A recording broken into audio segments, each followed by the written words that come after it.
So let's imagine it's January already, because that's where we're heading. So this is the update for January 2024.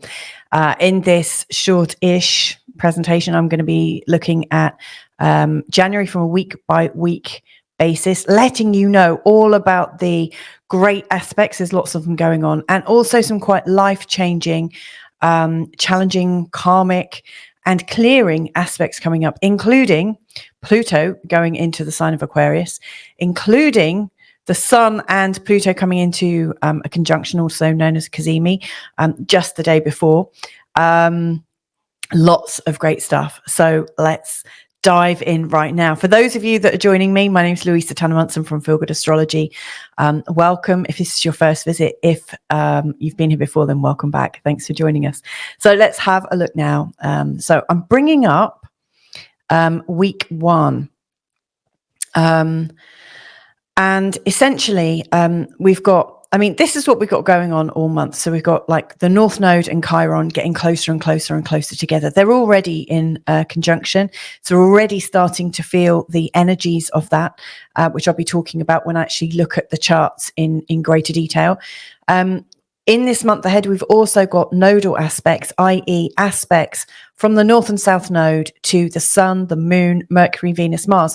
Now, some of you might say, well, that happens fairly frequently anyway, but the type of aspects that we're getting. So, for instance, at the time of the new moon, we've got the Sun and the Moon in an exact square to the node. So that's pretty strong. Then we've also got squares to the nodes from Mercury and Mars, and also I think a trine to the nodes from Venus. So as this month pans out, there's going to be a lot of emphasis on the direction in our lives, the legacy that we're leaving behind. Very much big karmic kind of themes going on there. We've also got, like I mentioned, the Pluto Cazimi, which is really important for people who are Scorpio moons, or in particular Scorpio ascendant people. Anyone with a very strongly aspected Scorpio or even Pluto in Scorpio should really pay attention to this. This is actually the last conjunction between the Sun and Pluto in the sign of Capricorn. Now, you might say, well, what's the significance of that? Well, the way I see it is we're wrapping up a whole epoch. Pluto has been in the sign of Capricorn for, is it 15 years? Something like that. This time it's going to be 20. Pluto's got an elliptical orbit, so it doesn't spend the same length of time in each sign. But, for the last 15 years, we've had 15 of these Sun-Pluto Cazimis. This is the last one in the sign of Capricorn, really sealing up the whole of that. And I will be talking about that in another future episode, specifically about Pluto Cazimi, and also the new direction of Sun and Pluto. So the very next day after this Cazimi, both the Sun is already in Aquarius just, and Pluto goes into Aquarius. So this is a very big, strong theme. And so what preparation can we do for the following Cazimi in the year later? So there's a lot going on around that. And like I said, anyone with a very strong Scorpio should really take note. And like I said, Pluto's going into Aquarius for the second time. Obviously, Pluto went into Aquarius last March, was it 21st or something like that, around that time, was in for a short period of time, came out, is now going in again. It's not staying there. It will go out again on the 1st of September, and then back in for the final time on the 19th. Again, I'm going to do something specific about that. So anyway, in week one, what's really going on? The first big news, I think, is that Mercury is going to be going direct. So currently, as I'm recording this, Mercury's just gone retrograde about 4 days ago. It started off at 8 degrees in the sign of Capricorn. So if you've got anything at 8 degrees Capricorn, which I do, I have to say, you'll probably be feeling this. It's important to look at where Mercury is in your chart to understand how this retrograde is going to occur. And if that is something you want to do, then check out, please, the January forecast on a sign-by-sign basis that is being released at the same time as this. I'll be explaining all. Venus is in the sign of Sag. Mars starts in Sag and then moves into Capricorn. Everything else is as you expect it to be. So we've still got this Sagittarius energy. We're really in the energy of moving from Sag into Cap, which I quite like, being born on the cusp between the two. As we go into week 2, there's actually no planet changes, but the big news is the new moon, and I'll be showing you the charts for that. And as we go into week 3, Mercury has now just gone into the sign of Capricorn. So it's definitely moving forwards, getting to that stage where it comes out of the shadow on the 21st. And as we head into week 4, I think the big news is, well, there isn't any big news. I mean, we've got the full moon, which is really pretty strong coding. We'll have a look at that, but we've got Venus heading into the sign of Capricorn. So by this time, we're actually, we start the month with a Sagittarius and Capricorn theme. Towards the end of the month, we've got the sun leading the way in the sign of Aquarius, and then the rest of our personals all in the sign of Capricorn. So anyway, let's have a look and a deeper dive into everything on a week by week basis. So we're into week 1, and we can see that the moon goes from Virgo to Sagittarius. And in the sign of Virgo, as we're going into week 1, you see we're actually starting the whole new month with the energy of the moon in opposition to Saturn, which is quite an interesting one. So around the time of New Year, expect to feel slightly... I always think the moon in opposition to Saturn feels slightly lonely, slightly isolated. It's often a place where we feel emotionally cold or a little bit worn out. So it's an interesting one, isn't it, that we're starting the new year with that kind of energy from the moon. But obviously it's going to be moving through these signs. Now, when it's going through the sign of Aries, and then into in the sign of Libra, and then into the sign of Scorpio, it's going to be going into these oppositions here, which is going to be quite interesting. The moon in opposition to Chiron, I always think is quite triggering, in particular in opposition to Jupiter. I don't think that's so bad, but we can fly off the handle a little bit. We might be a bit too proud. And then when the moon's in the sign of Scorpio in opposition to Uranus, that can really create some erratic behavior and a feeling of needing to really cut into some freedom for ourselves. Like I say, the Mercury retrograde is with us right at the start, but then goes direct on the 2nd. But also on the 1st day of January, we've got Venus square Saturn. So this is an interesting one. So we've got the moon in opposition to Saturn, and also Venus in a square to the moon and Saturn.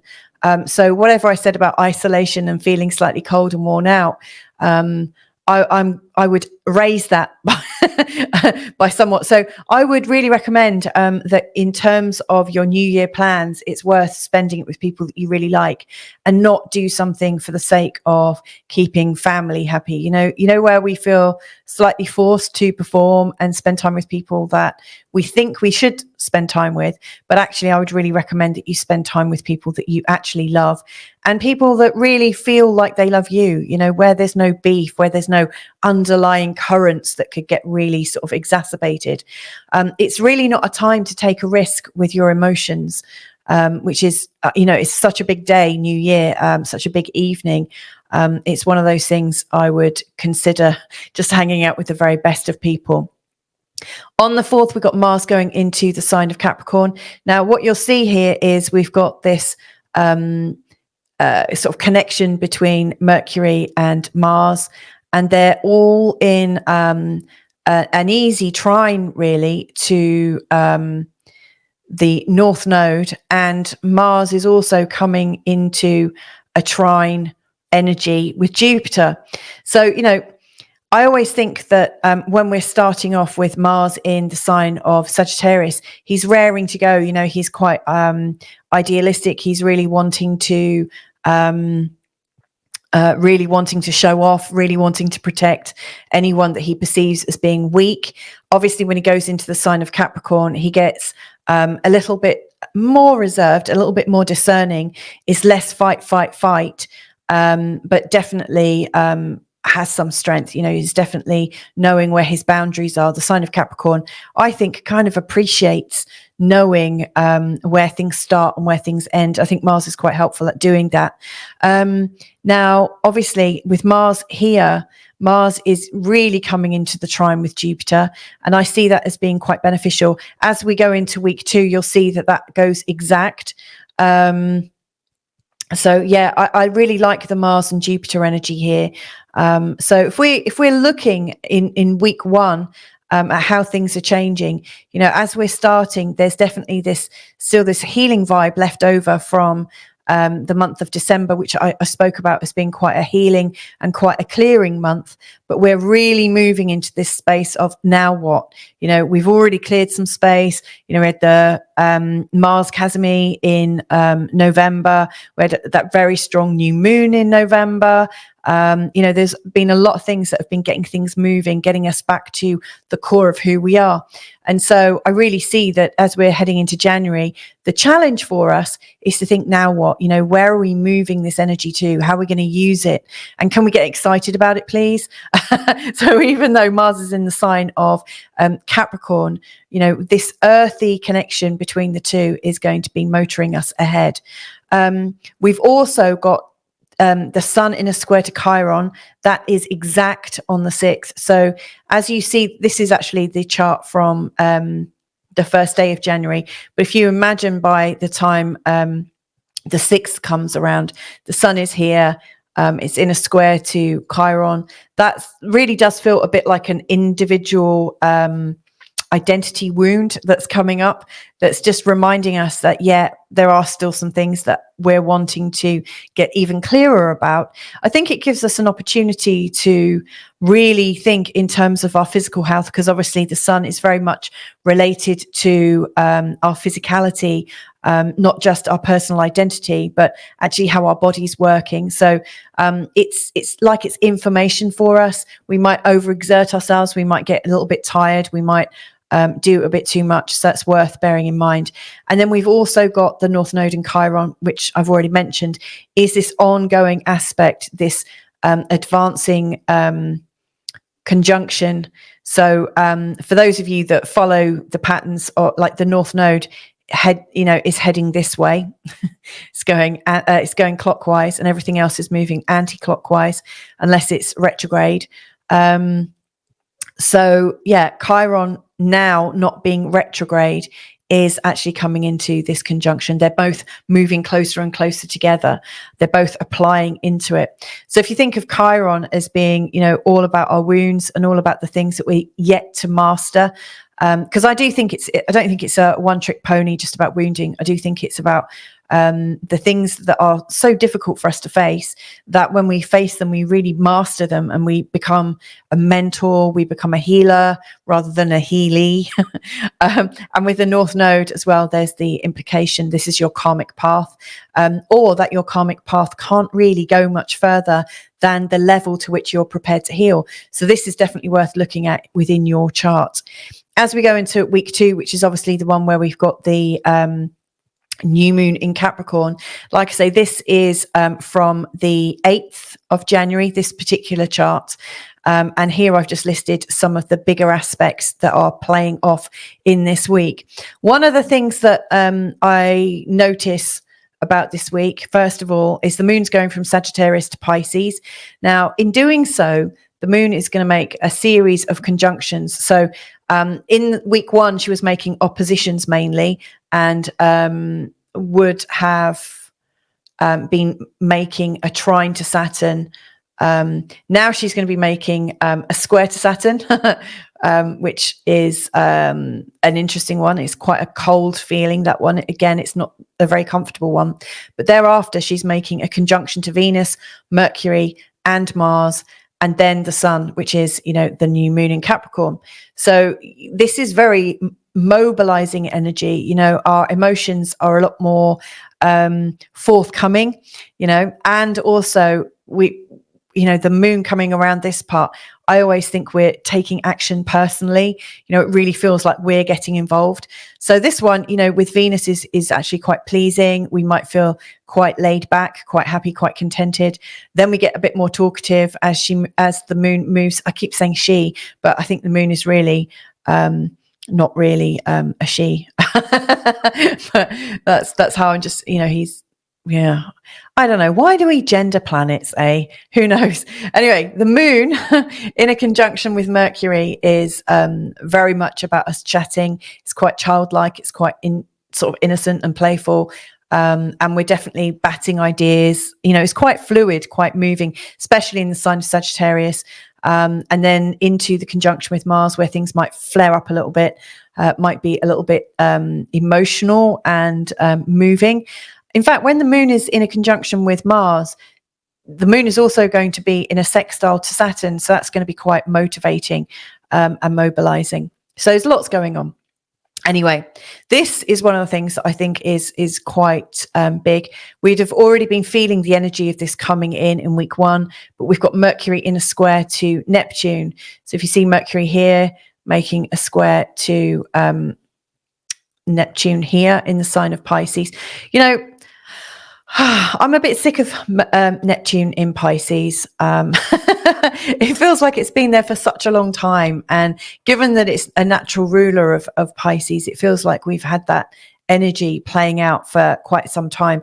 And I really do think social media and the relationships that people have had, which haven't necessarily been real and in person, have really created a level of deception, self-deception, lies that we tell ourselves.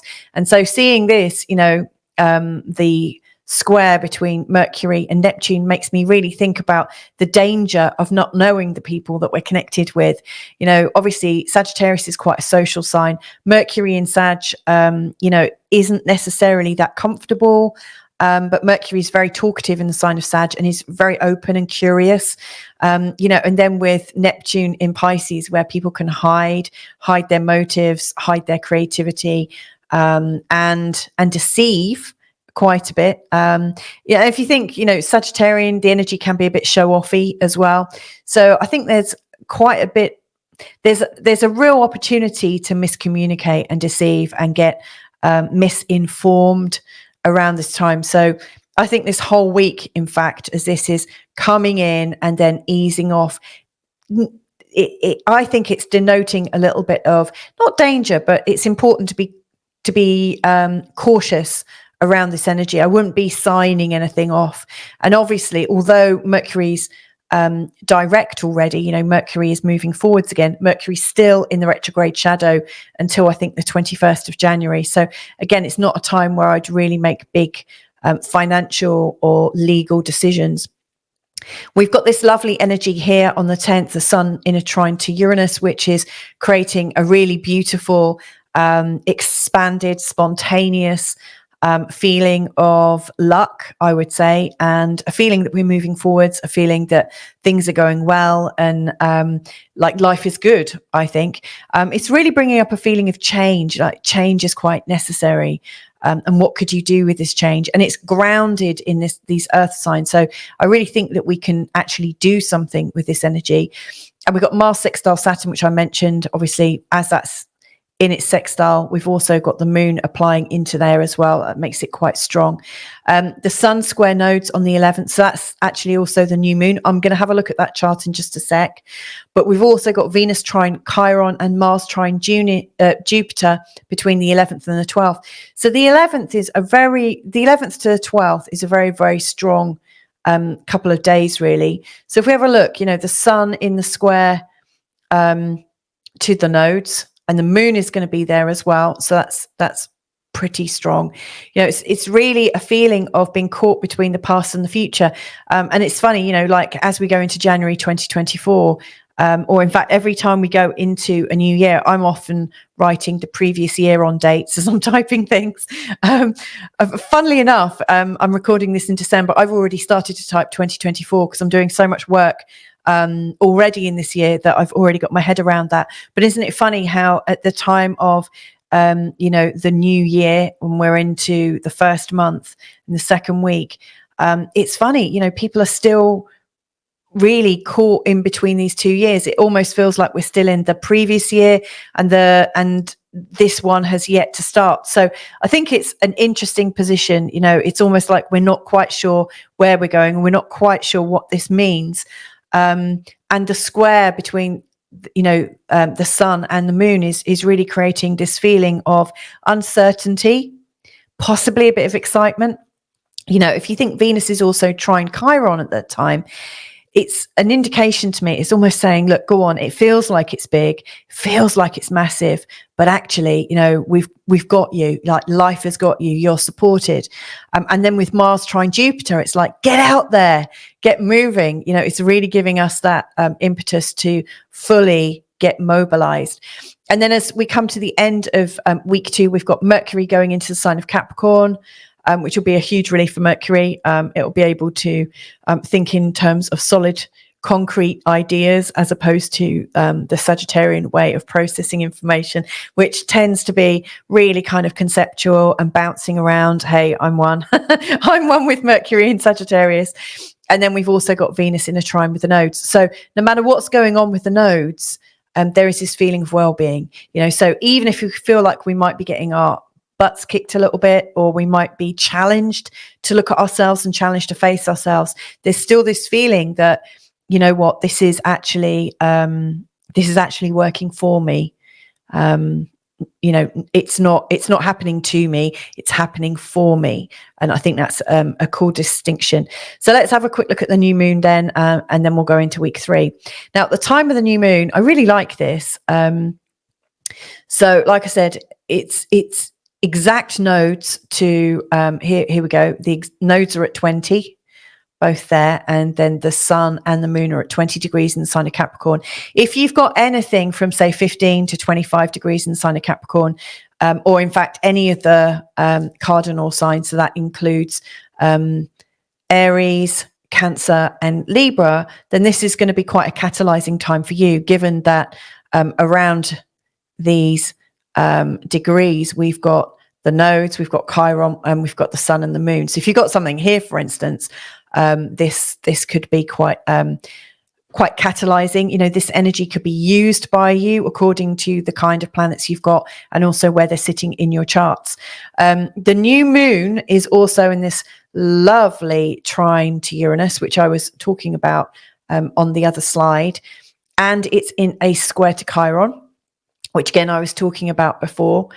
So again, there's a lot of material, you know, the trine to Uranus, seeing it from this perspective, you know, it really is creating that excitement and a sense of innovation, but also this sense that something new is upon us. You know, we are venturing into new territory, and we've got stuff to learn about ourselves. There's a few things that we need to tie up, our loose ends from the south, from Chiron, in respects of how we're moving forwards. And there are lessons from the past that we can also gather up and remind ourselves of. So I really do feel like this new moon is helping us make sense of where we were and where we're going to, what we need to do to face ourselves, and then steadying ourselves because there's something exciting on the way. So I've put here Venus square Neptune. It's actually Mercury square Neptune, but I do recognize that Venus is coming into a square with Neptune. I don't really go with 10-degree orbs. I prefer a tighter 8. I need to change my settings on astro.com, but Venus is coming into the square with Neptune. So, you know, I was talking very much about the energy of Mercury in a square to Neptune and the idea of us deceiving ourselves. We've now also got the idea of getting clearer about love. You know, with Venus in a square to Neptune, we could really feel like we're in love. We're in a place of unconditional love, in a place of free love, and all of that kind of thing. We could be really empathetic at the moment. We could be doing a lot to help others. We could be really feeling the need to forgive and to let go of things. It could be really raising us up. But one question I would ask at this time with this, you know, Neptune in the sign of Pisces, whilst it can be really kind and soulful, and working in a karmic way, I also think it's very easy for us to confuse ourselves with a load of spiritual claptrap and codswallop and actually avoid what's going on. So we might just talk it up into this love and light fest, and not actually look at the seriousness of what's really going on. So watch out for that. Watch out for motivations. But I do like this Mars sextile Saturn, which I've already mentioned before. So this seems like a good time to really get thinking about how you want to use your energies over the next waxing period up until the 25th of January, when we then start to wane. We go into the waning moon phase. But it feels like we're in a growth period now, and it's time for us to think bigger. There is a new life beckoning. So let's have a look now into week 3. So as we're heading into week 3, this is the chart from the 15th, I think. Yeah, the 15th of January. And you'll see that we've got these, like the Sun and Pluto are getting ready to come into an alignment. I've got all the dates of when things are going exact, all the major ones. I don't really include the moon ones unless they are the new and the full moon, because the moon aspects move so quickly. They're done in a blink of an eye, but all the planets are making a square, a trine, an opposition, a conjunction, or a sextile, then I'm including them. So what I really think we can notice straight away is we got Venus, in a trine with the North Node and a sextile to the South Node. I think this is quite harmonious. We are thinking in terms of how we can find greater compassion, how we can find greater connection. And so, as that's playing out with the advancing Neptune square, this is interesting. We are starting to think about our relationships and the quality of the relationships that we've got. So I think that's important. I think that's also a step up from last year. I think, for a long time, we've almost been in these stasis patterns and trying to come back to life fully after the phenomenon, the pandemic phenomenon that was spoken about really at the time of when Pluto and Saturn and Jupiter were all here back in 2020. So, we're now 4 years on almost.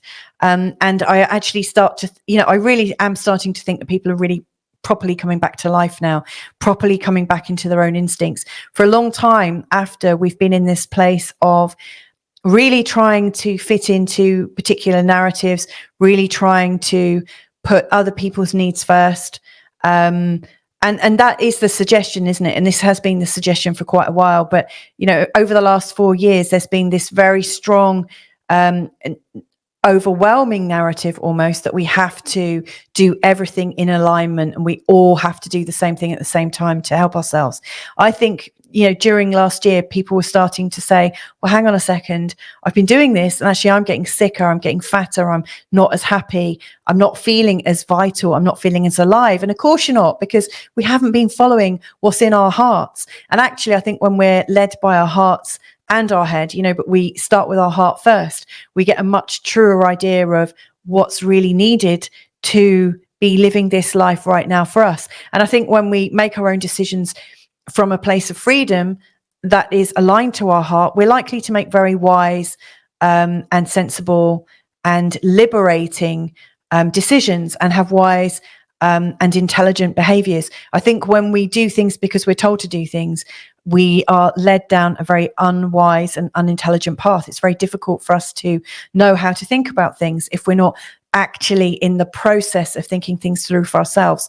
So I'm really pleased actually that, we've got this Mercury in a square to Neptune, like making us realize that maybe not everything we're told is true.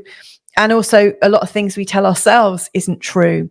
And a lot of things that we've seen on social media, across different channels, we've dived headlong into this really mysterious web environment to such a greater degree, and it's time for us to actually come out of it a little bit and just to work out the impact of it. How is it working for us? And with Venus, you know, she is really thinking about having better quality relationships with people. And that doesn't necessarily mean it's because she is following a narrative or following her peers or following what the group is telling her. But really, she's like feeling into her own instincts and feeling into her own heart. And I think that's vital. Now, that was a bit of a rant, wasn't it? Mercury in a sextile to Saturn, I think is very stimulating. It's very helpful. So that's coming into play. And Mercury in a trine to Jupiter. I'm really liking this week because, you know, Mercury, the thinking it out, but also talking it out. You know, with Mercury in a sextile to Saturn, I think we can actually have some quite useful, constructive communications where we can start to fathom things out, start to work things out, and to start to have conversations where we're actually listening to people and each other, not just saying, well, if you say that, that must mean you're this, or if you say that, you're obviously a heartless whatever, you know. So, you know, I think we've been in this kind of lazy world for a while where we've used these rhetorics and emotional shorthands that we've used in communication. And actually now we've got a chance to actually sit and say, hang on a second, when you say this, what are you actually meaning? Okay, I'm hearing that you're saying this. Is that right? You know, so we're actually giving each other a chance to see what's going on and see things from the other foot. And Mercury trine Jupiter is really adding a sense of optimism, but also well-being into those proceedings. Then this is where things start to come up a gear. So we've got Sun in a conjunction to Pluto. Mentioned it at the start. It's on the 20th, and this is the last time the Sun and Pluto are together in the sign of Capricorn. It's the last Cazimi in the sign of Capricorn for hundreds of years, and it's a massive review point of the Sun and Pluto condition, how they work together in this big cycle. It's really about us facing ourselves. You know, if you think about Pluto, there's a lot to do with fears. There's a lot to do with control. I always think the overarching theme is really our surrender. How can we surrender to the things that we think are going to kill us? And I'm not saying we like allow someone to kill us. I'm not talking about being murdered or anything like that. What I mean is the psychological things that we think we're not up to dealing with. This is our chance to fearlessly face our fears, like really face them. And whichever ones have been coming up during this last Pluto and Capricorn time, which could have to do with our status, our money, our business, the way we work, and all other related things according to where this is in your birth chart. This is really a big moment. And then on the same day, the Sun's going into the sign of Aquarius. And then the very next day, Pluto is entering into Aquarius for the second time. So yeah, this is really stepping up as we're going into week 3. And then as we move into week 4, we've got an absolute aspect packed week. So the moon is going from Gemini to Libra. And while the moon is going from Gemini to Libra, you know, she's going into these oppositions with Venus and Mercury and Mars. The Venus and Mercury oppositions, I don't really think are that tragic. You know, they make our energy a little bit more unstable, maybe a little bit more talkative, like maybe a bit more clingy. We're needing people a little bit more than we usually do, and we're projecting quite a lot. The opposition to Mars will be interesting. And then, you know, she's going to be going into this opposition with Pluto and the Sun, which is the full moon in Leo on the 25th. That's a very sort of big and dynamic aspect, which we'll look at in just a second. Also during the week, we've got Venus going to Capricorn on the 23rd. It's an interesting one. Venus is quite respectful there. So she's gracious, she's classy. You know, she's very, very much full of discernment, and really looking at her money and her finances. So this could be quite a good time to start getting organized, you know, when Venus heads over to Capricorn too. We've also got this Mars square Chiron that is exact on the day of the full moon, which is really going to amp things up. So if you think about it, again, this is really mad for any Aries out there and the Scorpio people, like people with a really strong Scorpio Ascendant, Scorpio moon, this is going to be a really, really interesting time, this full moon in Leo, because we've got, you know, the sun and the moon both interacting with Pluto, which is the ruler or one of the rulers of Scorpio. And obviously, you know, Leo and Aquarius are fellow fixed signs. Scorpio is also a fixed sign, so typically they're square. But we've also got Mars, which is a ruler of Scorpio, and also Aries in a square to Chiron, which just happens to be in Aries. So this is a really, really dynamic time for people with very, very strong Mars, Pluto, and all of the fixed signs. If you've got a lot going on in your fixed signs, in particular in the early degrees. For instance, I think I've got Uranus at 2 degrees in the sign of Scorpio. Boy, is that going to pop at the time of this full moon. So yeah, check out your chart, see what you've got in those early degrees of the fixed signs. In fact, pretty much anyone with early degree fixed signs, planets or angles are going to have a really dynamic time over the next couple of years, because Pluto here in the sign of Aquarius, it's going to take him a couple of years to really get into his groove. You know, and by the end of the year, Pluto is full time in the sign of Aquarius. And that's just going to be rippling out to all of these planets that we've got at these early degrees in the signs of Taurus, Leo, Scorpio, and Aquarius. They, you know, all of the spotlights are really on those guys.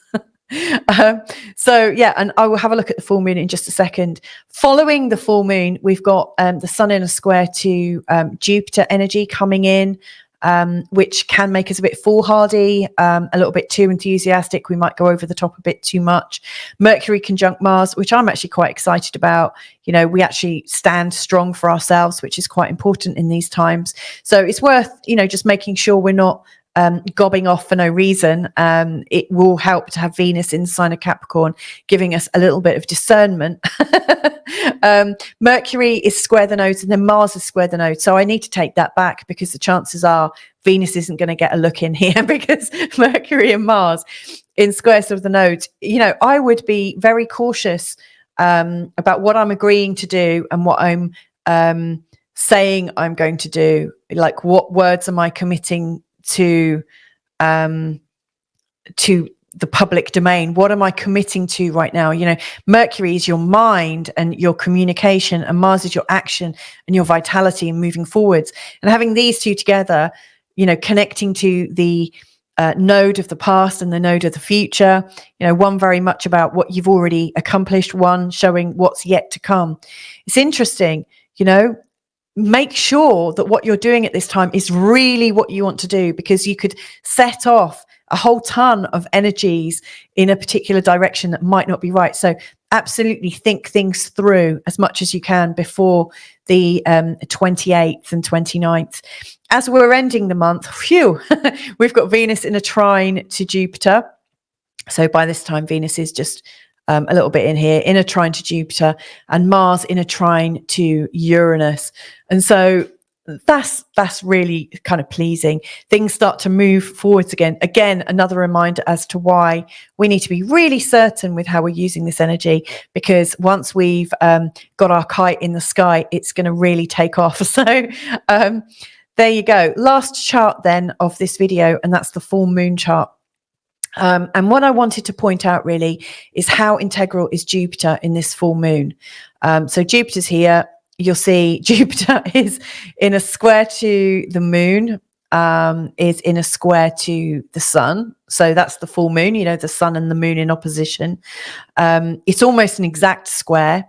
You know, there's only 1 degree of difference. Jupiter is also in a square to Pluto.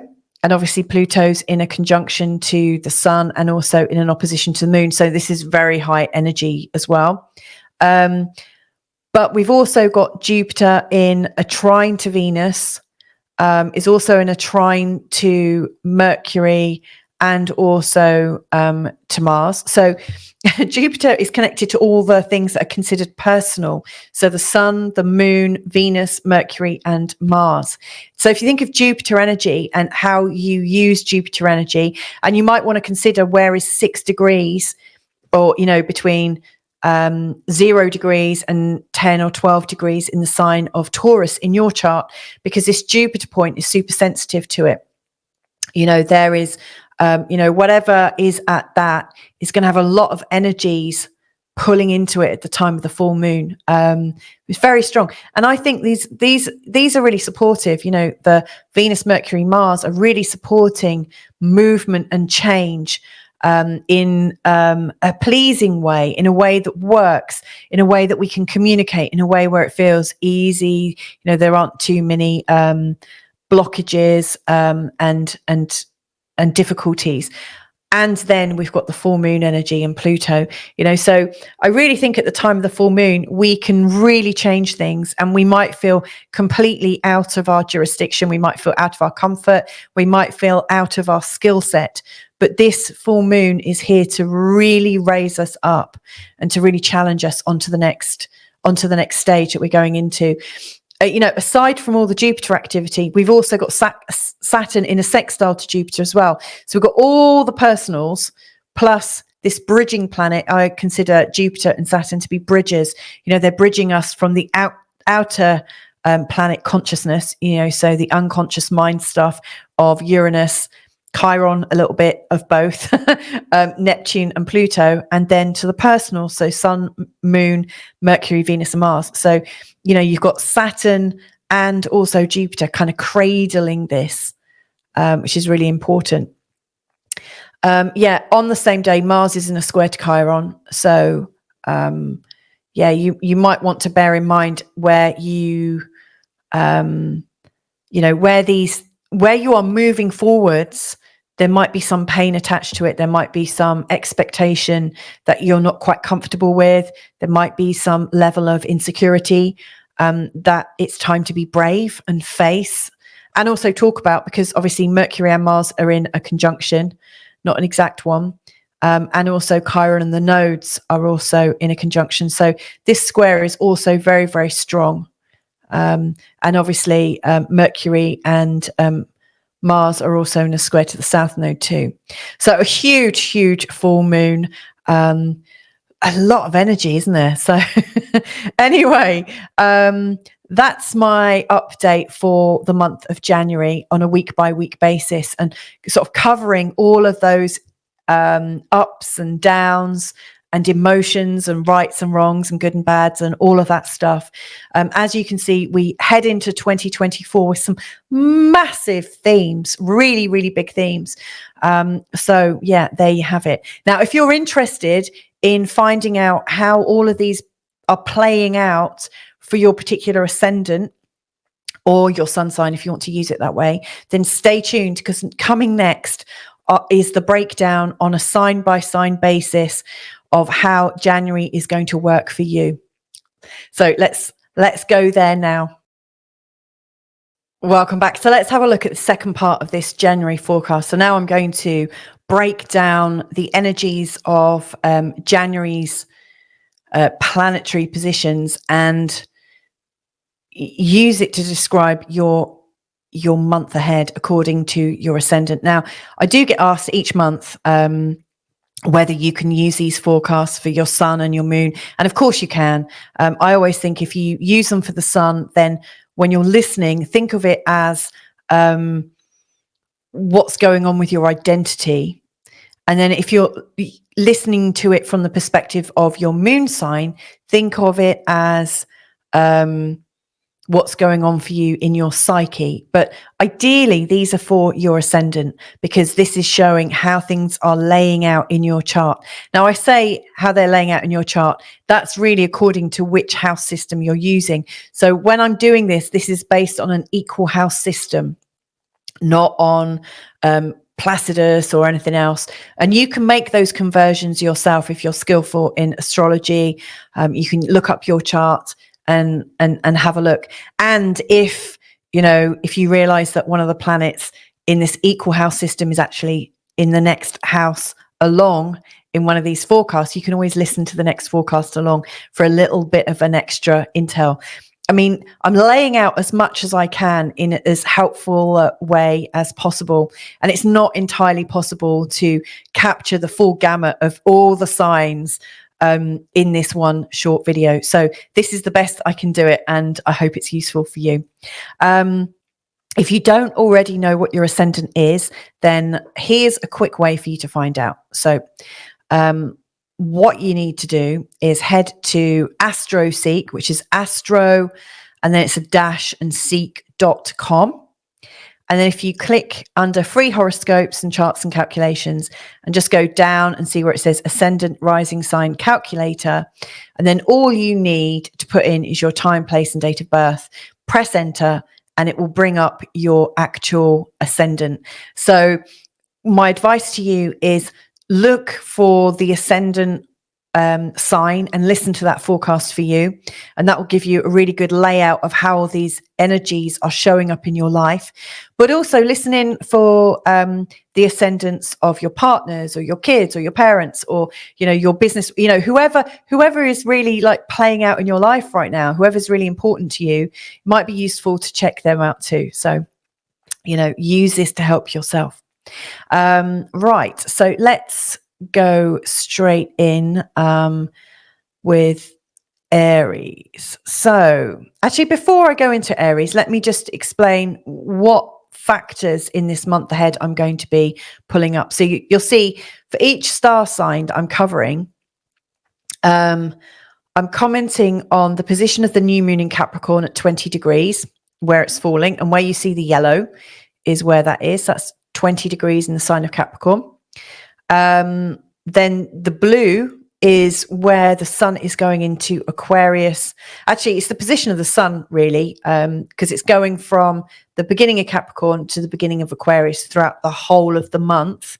But it's also where Pluto and the sun are going to be Cazimi, and that is by this green dot here. We've also got the Mercury retrograde degrees highlighted, so you can see that as we're going into January, Mercury is about to go direct, starts going direct at the end of Sagittarius from 22 degrees, and then it comes out of the retrograde when it gets to 8 degrees in the sign of Capricorn, 8:29, and then it's fully out of the shadow on the 21st of January. So yeah, that's something to look out for. Then I've highlighted the nodal axes. So we've got the north node here and the south node here at the moment, across the signs of Libra and Aries. And the reason why I think it's important to focus on these is because is where there's a lot of energy going down in terms of the personal planets and how they're being expressed right now. And if you've got something in the sign of Aries or Libra, it's gonna really trigger off a load of things. And then finally, I'm going to be commenting on the position of the full moon and where it's showing up in your chart. And each time I look at a different sign, I'll also note where your ruling planet is. So for instance, with Aries, the ruling planet is in Sagittarius and then goes into Capricorn on the 4th of January. So I've put a star there. So that's where your ruling planet is. So it's all the helpful information I need to be able to give you a brief, but hopefully helpful forecast for the month. So we're looking at Aries to start with then. So as you're going into 2024, where's your focus? Well, it's an interesting one because the sun is going really from the 10th to the 11th house in this month ahead. And so you might find that as you're going, getting back into 2024, that all your focus is really on getting back to normal, getting back into a feeling of status and flow in terms of what your business goals are in this year ahead and how you want to collaborate. So it starts off more businessy, and then towards the end of the month, it gets a lot more collaborative. You're starting to think, okay, well, I've got all these goals. I've built all these goals. These goals sound really exciting, by the way. Yum. And then it's like, I might need to collaborate. I might need to do it with other people. I might need to get my law of attraction on as well. I always think the 11th house is very much about the law of attraction, because it's a place where we're co-creating with some other force. If we also add in the fact that we've got the full moon, and we've got, well, first of all, we've got the new moon in the 10th house, which is really getting us thinking about, you know, how we're showing who we are in the world, how we're showing what we're worth, and, you know, really sort of encouraging people to focus on us, and to see us, and to notice what our reputation is, maybe add to our reputation in a beneficial place, in a beneficial way. You know, it's a place where we want to feel appreciated, and also where we might have gratitude for what we've achieved. So it's almost like we've got our time to shine, and that's great. And as this month is progressing, as we come around to the full moon, we've also got this feeling of, yeah, okay, so I see and I recognize that I need to be collaborating, because this is where the sun is right now. This is where Pluto is in my chart right now. It's just gone into this area. I need to be thinking about collaborating. It could be very, very powerful for me. Okay. But the full moon is really bringing up lots of unseen emotions in terms of, actually, do you want to collaborate? Are you ready to collaborate? And how do you like collaborating? And could you collaborate in a different way? Because, you know, the 5th house is really about what we're creating ourselves. It's what we're passionate about. It's our new start. It's not everyone else's new start. It's our new start. It's also where we're playful, and where we don't necessarily want somebody else that we're collaborating with kind of projecting on us and telling us how we need to do it. You know, when we're in our creative space, we're really wanting to have the time and the energy to work it out for ourselves. So I think this is a challenge for you, all of those of you with Aries ascendant.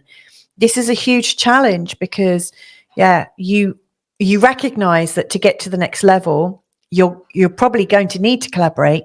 But how do you do that without losing your creative mojo? So I see that as a really strong bit of tension for you. And in this month ahead, with the nodal axis, axes, across your 1st house and your 7th, there's a lot of energy that's connecting in. So at the time of the full moon, at the time of the new moon, where we've got the sun and the moon at 20 degrees in the sign of Capricorn, it's exactly in a square to your nodes and your 1st and your 7th house. So it's really, really big, because these are all your mover and shaker houses: the 1st, the 4th, the 7th, the 10th. You've got 3 of these really heavily aspected. So it's like this new moon is really showing you how you want to progress. It's also got the Pluto Cazimi day. So it's also saying, okay, where are you trying to control things to such an extent that you might actually be stepping on your own shadow and stepping on your own toes and stopping yourself from moving forwards? It's also going to give you the opportunity to really face your fears of not owning your project and not completely being independent with it. And it's also encouraging you to surrender. I really do think that, the Sun Pluto conjunction, or Cazimi, is very much about facing yourself. Like, you want power. You clearly feel comfortable choosing to be in a powerful position. And yet there is this inability to yield. And maybe you're right to. Maybe you don't want to yield your creative energy to something collaborative. Maybe you are wanting to be independent, but it seems like a huge difficulty for you. And I wonder if you could actually just see it all as information. I mean, that would be the easiest, isn't it? If you said, okay, this is what I want to achieve, and this is how I'm going to do it. And I recognize that within this achievement, there'll be a part of it that's really down to me, and there'll be a part of it that's really down to other people. And so all I need to do is do my bit really, really well, and understand that in all aspects of success, we never really ever get there on our own. There's always other people lifting us up or pushing us down a little bit. You know, we're all co-creating together. And it might be easy just to see your part, but not play your part as if you're really personal in it. You know, it's about how do you kind of remove yourself from it a little bit so that you're not really creating a problem for yourself. I mean, during this time, as we've got the Sun, Pluto Cazimi right on the cusp between your 10th and 11th, and Pluto going in here, this is a real, really, really sensitive time. And yeah, it might be useful to ask, what can I yield? What can I let go of? What can I allow to develop without my control? And I also wonder how you could allow that to happen in a way of being curious about it. Like, you might set it up as an experiment. You might say, okay, well, okay, I'm happy to let go of this. And if I let go of this, I wonder what might happen. I wonder if it'll improve. I wonder if it'll get better for me or worse. Maybe I'll just start here and let this one go first, with some curiosity, with a sense of possibility, and then I'll review it. So you still feel like you're in charge, but you're letting go of something. You're allowing something to, the life within it to kind of develop. I always think these 5 house traumas, you know, which is coming up with the full moon, and also things to do with Pluto, it's very much about us being incalcitrant and really holding on to things, intransigent, sorry, is the word, and blocking our own passage. You know, like kids are a real sort of 5th house expression, you know, so we birth our kids and we can only take them so far before they need to take themselves further. You know, so we are the ones that are putting into their DNA. We're the ones that are growing them. We're the ones that are raising them in the early years and helping them with their foundational understanding of the world. And then there is this point where we hand over. And actually, what I'm suggesting is kind of like what you do as a parent. You hand over little bits at a time. So there are lots of little wins, lots of little milestones. So that's probably the approach I would choose to take if I was in your shoes, Aries, or Aries Ascendant. You've also got your ruling sign in Capricorn as well, adding into this, in this 10th house energy. So you are definitely a firecracker at the moment. You're definitely out there and really thinking in terms of ambition and what it is you want to achieve. And you know, here's another thought. You might choose to share and yield on some things, but maybe create a pet personal project for yourself that you can do just for you.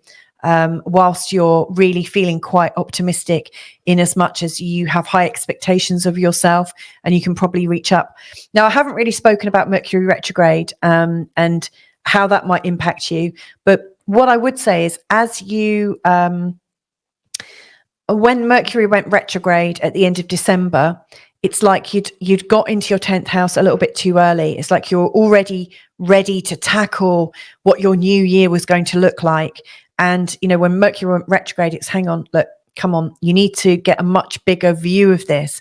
You need to take a much bigger view of your life. And to do that, you need a break. You need the holidays. You need some space to come outside of your life and look at it as a big adventure, but from afar. If you think of the ninth house is about really expanding your understanding of yourself and your role in the world. So this was really giving you the space to create a better, more compelling future for yourself. And so from the second, when Mercury started to move forwards again, or when it starts to move forwards again, this is really indicating that you're really ready to face your direction in the year ahead, really from the beginning of January. So it's just Mercury retrograde there was just saying, hey, whoa, slow down. So anyway, Aries Ascendant, I hope that's helpful to you. And I wish you a really great month ahead.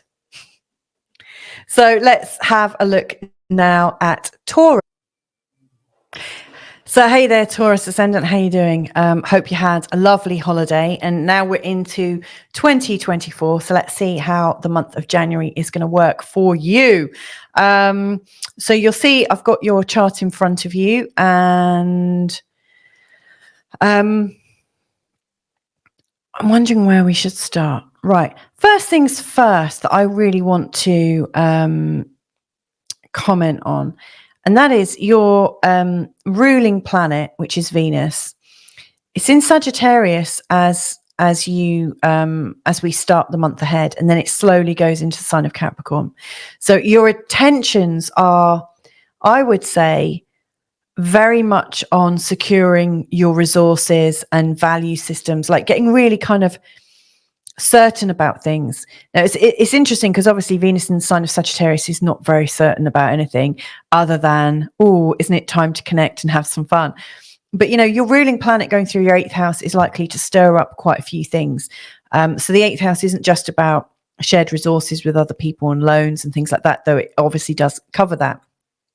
But it's also very much about the rites of passage and how you are moving through life, and really sort of exploring things from a whole new perspective. Where were you last year to where are you now? Where were you 10 years ago to where are you now? Where are you going to be heading to at the end of this year? It's all about positioning yourself. And so it really feels that for the first 3 weeks of January, that you're really thinking about yourself in terms of your positioning and how to move forwards. And then obviously towards the 23rd of January, Venus heads into the sign of Capricorn. And then all of a sudden you're feeling a bit more expanded, probably a bit more relief actually.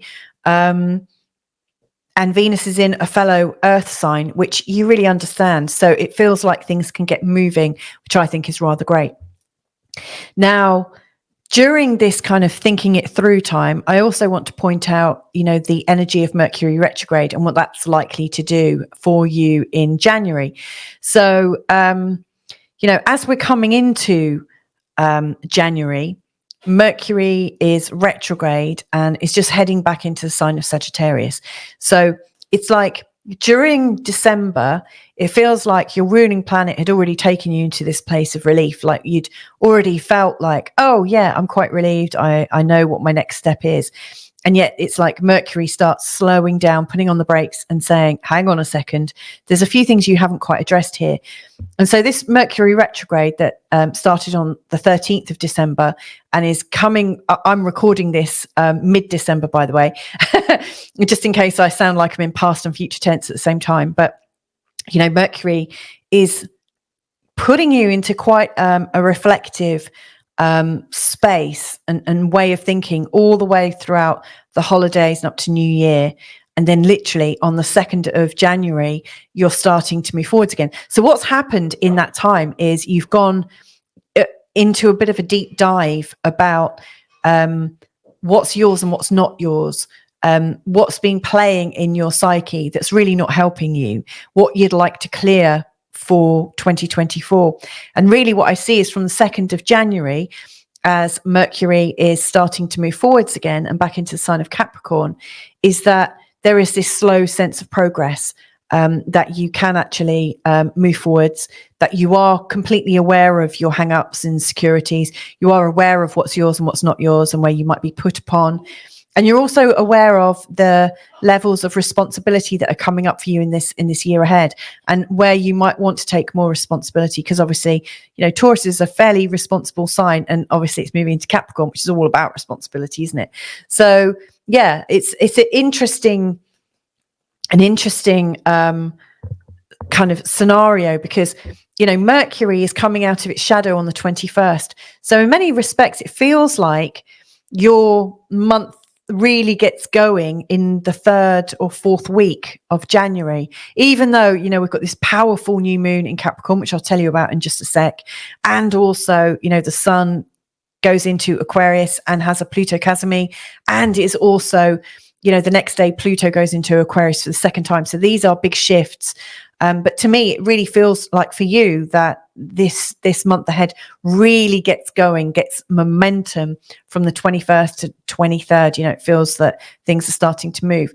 So let's talk about the new moon now on the 11th, because you'll see that's represented by this yellow dot here. So it's at 20 degrees in the sign of Capricorn, and it's exactly in a T-square to the North Node here going through your 12th house. and then the South Node here going through your 6th house.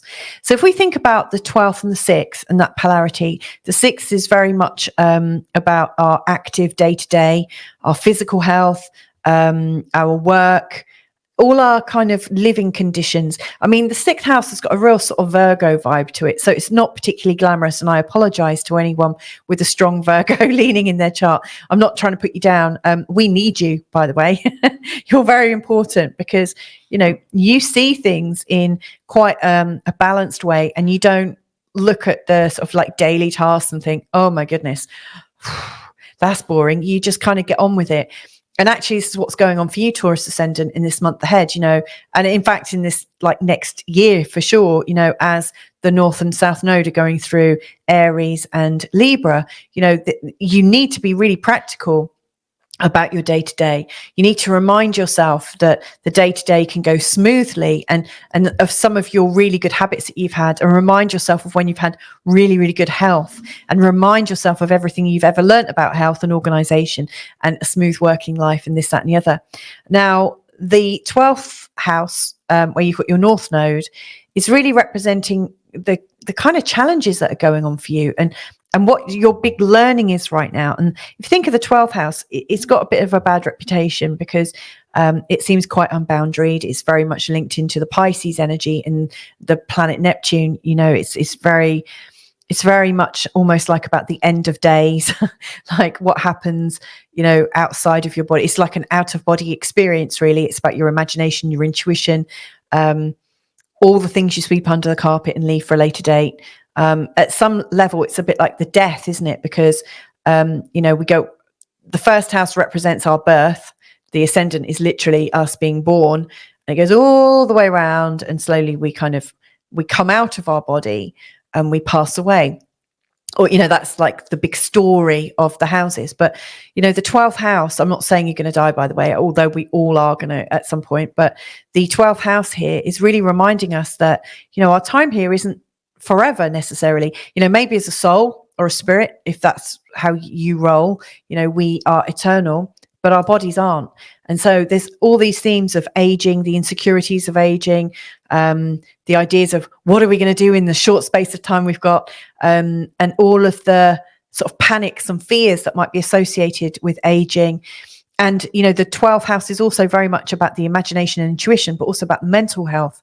So, you know, this new moon in Capricorn, I think is a great opportunity for us. And it should be part of the conversation that you're having with yourself, you know, as Venus is just coming out of Sagittarius and moving forwards into Capricorn.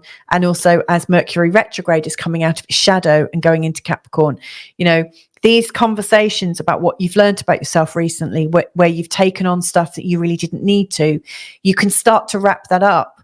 And you can be wrapping that up around the new moon. And if you think about the new moon in the 9th house is all about your expanded experience, your expanded consciousness, your need to know more and feel more and to have a greater context. Like maybe, just maybe, in your life, you haven't given yourself a bigger possibility to live by. And maybe that's all that's needed right now, is that you create a bigger possibility for yourself so that you've got something to grow into. I mean, isn't that kind of the fun of being a small child to becoming a teen, to becoming a bit of a grown-up? You know, you start seeing these bigger clothes that you have to put on and these bigger roles that you're growing into, and you can't wait. And then all of a sudden we're an adult and we start to forget to dream. You know, we think, oh, we're here now. Oh, there's not much going on here, is there? You know, so create this. I think this new moon is about you creating a bigger context and possibility for yourself so that your fears are almost obliterated. And now you could get a bit fearful because you then create such a big like desire and goal for yourself that your fears almost can't keep up. You know, it's so big you can't comprehend it. And it could also create havoc for you at home because you think, crikey, I just need everything to be fit for purpose and to run properly. How can I do that when I'm all big here? But actually, we sometimes need to draw a bigger line, because when we don't draw a bigger line, we stay in the energy of the problem. We stay in the energy of making our life work and not getting too fearful. But when you draw a bigger line or a bigger story next to it, we're out of the original problem and we're creating something like vastly more inspiring. So I really see that as a dynamic for you. Now, the last thing that I really want to focus you on is the idea of the Pluto Cazimi here. It's right in between the 9th and the 10th, going into the 10th. So it starts in your 9th, going into the 10th. But, you know, the Sun and Pluto are changing signs, both of them within a day of each other. You know, from the 20th to 21st, it feels like a very strong nexus point. It's like a portal of energy. Oh, that's interesting. Yeah, it's like a portal of, you know, where your big aims and desires and your new big concept can become mobilized and manifested. You know, it's where the rubber hits the road. Like, you've got this idea, now let's do something with it. And so, you know, if I was in your shoes in this month ahead, around the time of the 20th, 21st, I think I would really choose to face my fears of not achieving, or face my fears of not living up to my potential, or face my fears and actually see that I'm actually okay the way I am. But that only works if you can learn to love yourself fully and to accept yourself. So that's one of the challenges that's worth taking on in 2024, is to realize I accept myself fully. And then when you've done that, and that is, by the way, a lifetime's work. I say that like I've got that wrapped up and sorted out, and I haven't, not by a long shot. But yeah, it's something I think we're all dealing with, and good for us. So self-acceptance is huge. But then it's like, okay, can I literally, a bit like the card, the Fool in the tarot, can I run headlong into this future and create something really, really dynamic without my fears getting in the way? See how that works for you. So anyway, last thoughts is the full moon on the 25th in Leo is likely to bring up the the answer to that question, which is, you know, can I create something in my future? Like, can I create something really great? Like immediately, like a few days after, the challenge for you is, oh, that takes me out of my family. That takes me out of my context. Maybe not. Check it out with yourself. Just check that you're not self-sabotaging and using your family and your stability as an excuse to not push yourself to the next level, which you, by the way, could take your whole family with you. So there you go, Taurus. I hope that's helpful as an idea for January of 2024. Have a great month ahead. Bye for now. So on to January, Gemini in January. So let's go now. Gemini Ascendant and Sun, welcome to 2024 and January. Let's see what life has got around the corner for you. So the first thing that I really want to comment on, I think, is your ruling planet, which is Mercury. So it's here, it's hanging out in between Sagittarius and Capricorn for the month ahead. And as we're going into the sign, as we're going into 2024, Mercury's just finishing the end of its retrograde, and on the 2nd, it starts to go direct. So you might ask yourself, why did Mercury go retrograde? And obviously, you know, it's an illusion. That's how it looks to us in terms of how we observe the cosmos. However, like, what is the implication of it? That's the thing to be asking ourselves. Like, what am I supposed to be learning here? What am I supposed to be reviewing and getting clearer on in my life at this time? And so, you know, Mercury going retrograde and then going direct again in the sign of Sagittarius in the sort of 7th house experience is very much about, you've been working things out in terms of your relationships. You've been really considering what kind of relationships you want to have, and in particular, how you want them to go. How much freedom do you want with them? How much love of truth do you want with them? How much... Yeah, and here's something as well, because I always think with relationships, we have to look at ourselves.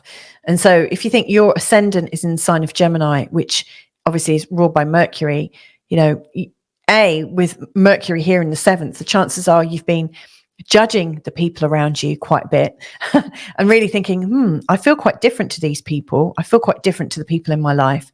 And like the Mercury in Sagittarius energy is philosophical. It bounces from ideas. And fair enough, Mercury in the sign of Gemini does too.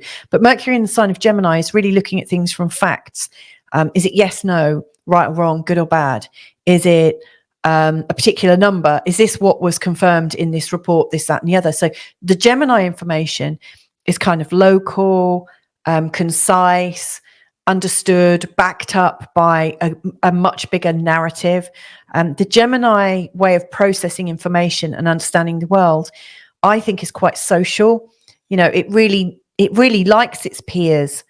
You know, if you think of the energy of Gemini in the third house, it's very much about peer group, a little bit about peer group pressure, but there's a lot of belonging in the Geminis. You know, the Geminis are very social creatures, so they really do want to fit in, and they do want to move around quite a bit within that context. But then, you know, their partners, their friendships, which are represented by Sagittarius, and in particular at this time, Mercury is going through the sign of Sagittarius, which brings out the crazies in all the people that they know. Like, Mercury is not known to be very smart in the sign of Sagittarius. You know, Mercury is an abstract thinker, is thinking in terms of quality rather than quantity. It's thinking in shades of grey and in spirituality terms, in terms of religion and in terms of visions and values, not in terms of yes and no, black and white, and do you like this or not? You know, it's very much conceptual. And so the chances are, Gemini ascendant, people in your life are really doing your head in, and you're probably looking at them and judging them and seeing them and thinking, oh, how do you know that? Oh my God, you're doing my head in. Like, oh my God, you're so woolly in your thinking, you're so this, that, and the other. And yet the seventh house also shows us what we can't accept in ourselves. So take this and use it as a little bit of intel about yourself. Like, you are going through a change yourself, and you might not be comfortable with the fact that you're seeing things from a new perspective. You might not be very comfortable that you're starting to think in a different way. You know, you're starting to have thoughts that maybe take you outside of the narrative, or outside of the community, or outside of what the agreed decision is by you and your friends. And so you may well be feeling a little bit isolated and a little bit gung-ho in your views. You might be a little bit more belligerent and view it like verbalizing them more than usual. So this is quite an uncomfortable time, or it has been. And so I think over this Mercury retrograde period, you've been really looking at your relationships and recognizing that either you need to loosen up a bit, or if it's really a big problem, you need to get more friends that are more rational, a lot more like yourself. But actually, as Mercury starts to go direct on the 2nd, actually what's happening is you're thinking, you know what, I'm cool with this. I'm okay. You know, life is about experience. And how can I possibly have a full spectrum view of things when I only am comfortable in this bandwidth? I need to really be a lot more comfortable with a broad spectrum friendship group, you know, and I need to allow my friends and lovers to experience life from their own unique perspective and not be so judgmental. I need to allow that. And in that, I get allowed that space too. So it actually feels like you start moving forwards and start to connect better with people in a heart space, but also in a mind space. That's great. And then, you know, Mercury is working its way out of its retrograde shadow, and it comes out of that on the 21st. Now, at the same time, we've got Venus has been going through the sign of Sagittarius and goes into Capricorn on the 23rd. So it's like between the 21st and the 23rd, things are starting to move forwards again. You know, there's all this energy in your 7th house, personal energy with Mercury, and then Venus there, you know, really kind of showing you do actually need your friends, and you're judging them at the same time. So from the 21st, 23rd, things should get a little bit clearer for you.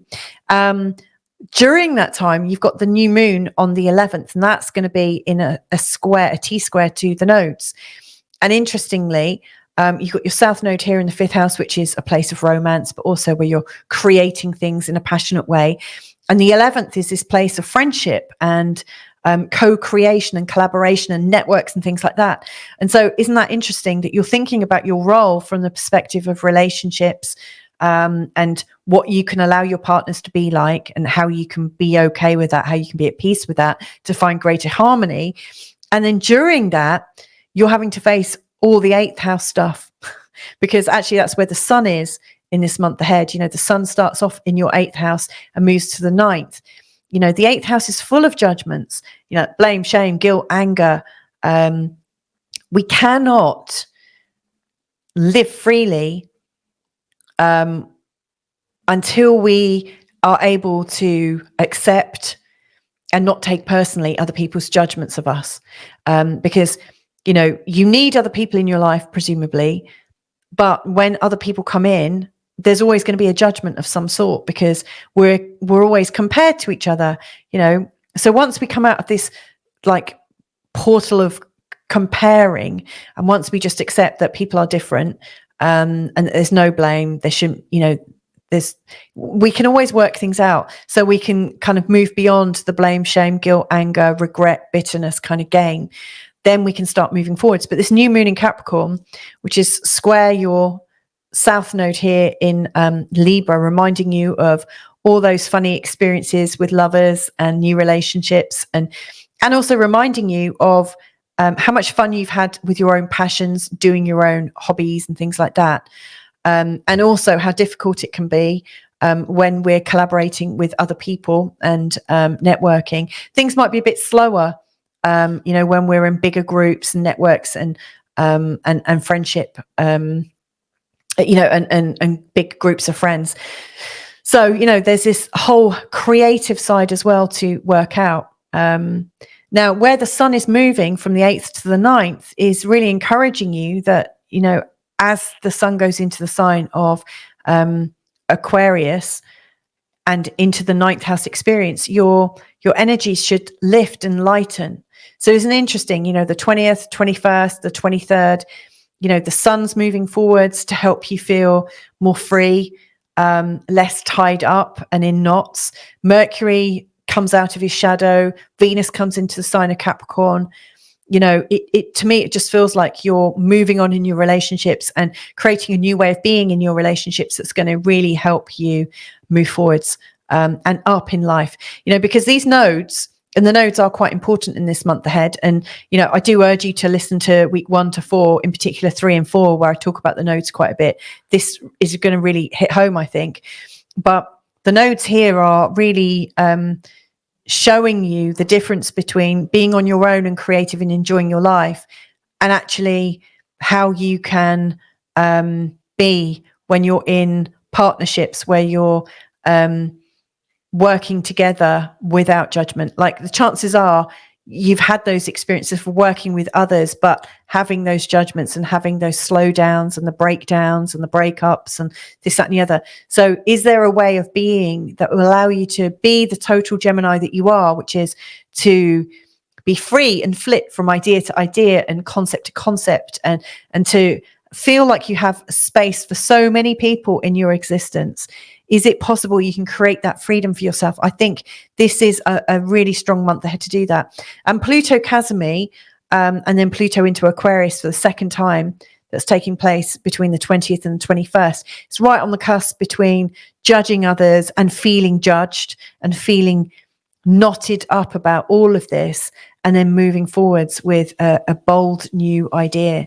And publishing, law, spirituality, religion, travel, all of those expanded kind of energies are coming into your reality. And so any fears that you might have about letting go to a big expansion are also coming up for you. So anyway, Gemini Ascendant, I hope that's helpful for you in the month ahead. Have a fantastic January, and hopefully I'll see you next month. Lots of love. Okay, so let's move on to the sign of Cancer now. So we're looking at Cancer ascendants, and yeah, this is an important one, Cancer ascendants, because, you know, we are kind of in your opposite sign. I always think that's a really strong time for us when we're working in those opposite energies, because it brings up a lot of darkness and shadow. So yeah, this is a strong time for you. Obviously, with the moon, we always need to pay attention to all of the phases. And if you look at the week by week update right at the start, you'll see I talk about the position of the moon and the aspects of the moon to the other planets and how that might affect life and so on and so forth. So that could be quite useful for you. So I'm going to pay a little bit more attention to the new moon and the full moon in this, given that you're ruled by the moon. That seems kind of important. And I also want to talk about the nodes and the Sun and Pluto, less so about the retrograde. But yeah, actually, I'll start with the retrograde and get it over and done with. So Cancer Ascendant then. So yeah, mid-December time, Mercury went retrograde and was venturing back into the sign of Sagittarius. It almost felt like things were moving a bit too fast in your life in terms of your goals with other people and how you were showing up. And really the implication there for Mercury was to go back and to absolutely double check that everything is running in your life really, really smoothly, because if it's not, then it's really, really difficult for you to move forwards with smooth relationships. So this retrograde going into the sign of Sagittarius was really to check that you weren't running away with yourself and causing a whole lot of instability. You know, if you think about it, your seventh house about relationships and the alter ego, if you think like the sign of Cancer is you, and then the seventh house and sorry, I've got a mouse malfunction there. And the seventh house is all about everybody else. Your alter ego in the sign of Capricorn really likes things to be organized, effective, practical, low key, respectful. There's all those big words. And of course, I think you are moving quite fast and in your kind of moon-like ways, quite changeable. And I think you might have been doing yourself some harm. So this retrograde has really got you thinking about getting a bit more stable in terms of the way you do your home and your living. And of course, with a Sagittarian sixth house, that's difficult, you know, and I think that's, you know, reflected from the fact that your moon, your ruling planet, is going through all these big changing phases all the time. It creates an instability in terms of how you organize your work and your home and your routine and your health and this, that, and the other. So yeah, it's important to get back in tune with the moon, I guess, is actually the biggest message. And so your challenge in this month ahead is to get back in tune with the moon when there's the new moon in Capricorn on the 11th, because the new moon is always the time that gives us that opportunity to get back into a growth period, get back into a routine, get back into a feeling of optimism and a feeling of hope. And for you, it's starting in your seventh house. And so, you know, you could almost do with taking advice and guidance from the people that you love, the people that you trust, because I don't know if you can quite do it on your own. I think at this time it's important to involve other people in your plans and to get as much help as possible. Now, on the time of the new moon, that's also in a T-square with your south node in Libra and also your north node in the 10th house. Now, this is interesting because, you know, your ascendant is in the first. You've got the 4th house, the 7th house, and the 10th house. These are all the cardinal houses. These are all the mover and shaker houses. These are all the houses that mobilize your life. So the 10th house north node is about moving you forwards considerably. And of course, to do that, you are going to have to reorganize how you are, and you are going to need to actually think in quite a concise and direct and independent way, as befitting the Aries sign in your 10th house. I mean, this is a time for you to be absolutely, completely sure about where you're independent and why your success comes in the form of independence. And I would say that's because as a moon-ruled person, it's so difficult to know what success belongs to you and what doesn't. It's much easier for you to know exactly how your career goes by having a very concise and bold and direct boundary around it. So I understand that.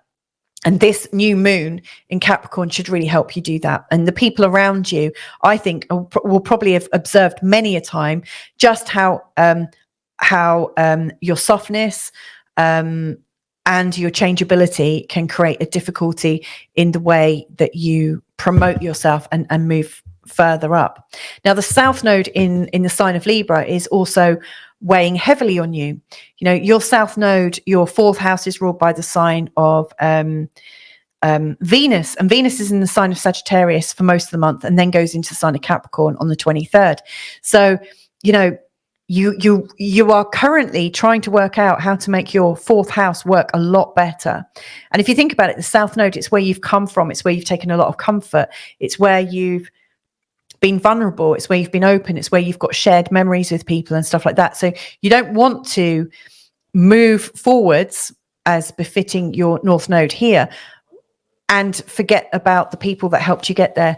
So again, there's the new moon in Capricorn is a time for you to work with the people very closely to you, get their guidance and get their advice on how they do things, how they're able to stay quite stoic, how they're able to move forwards.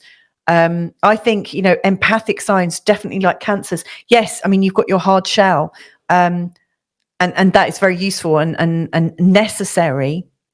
However, people might not physically get under your shell, but emotionally inside, you could be a bit soft and like feeling it, but not able to release it, So people know that cancers have got the reputation of holding on to things, holding on to upsets and stuff like that. So again, you need the people in your life right now to show you the way of how not to hold on to things so much. So this is a massive letting go.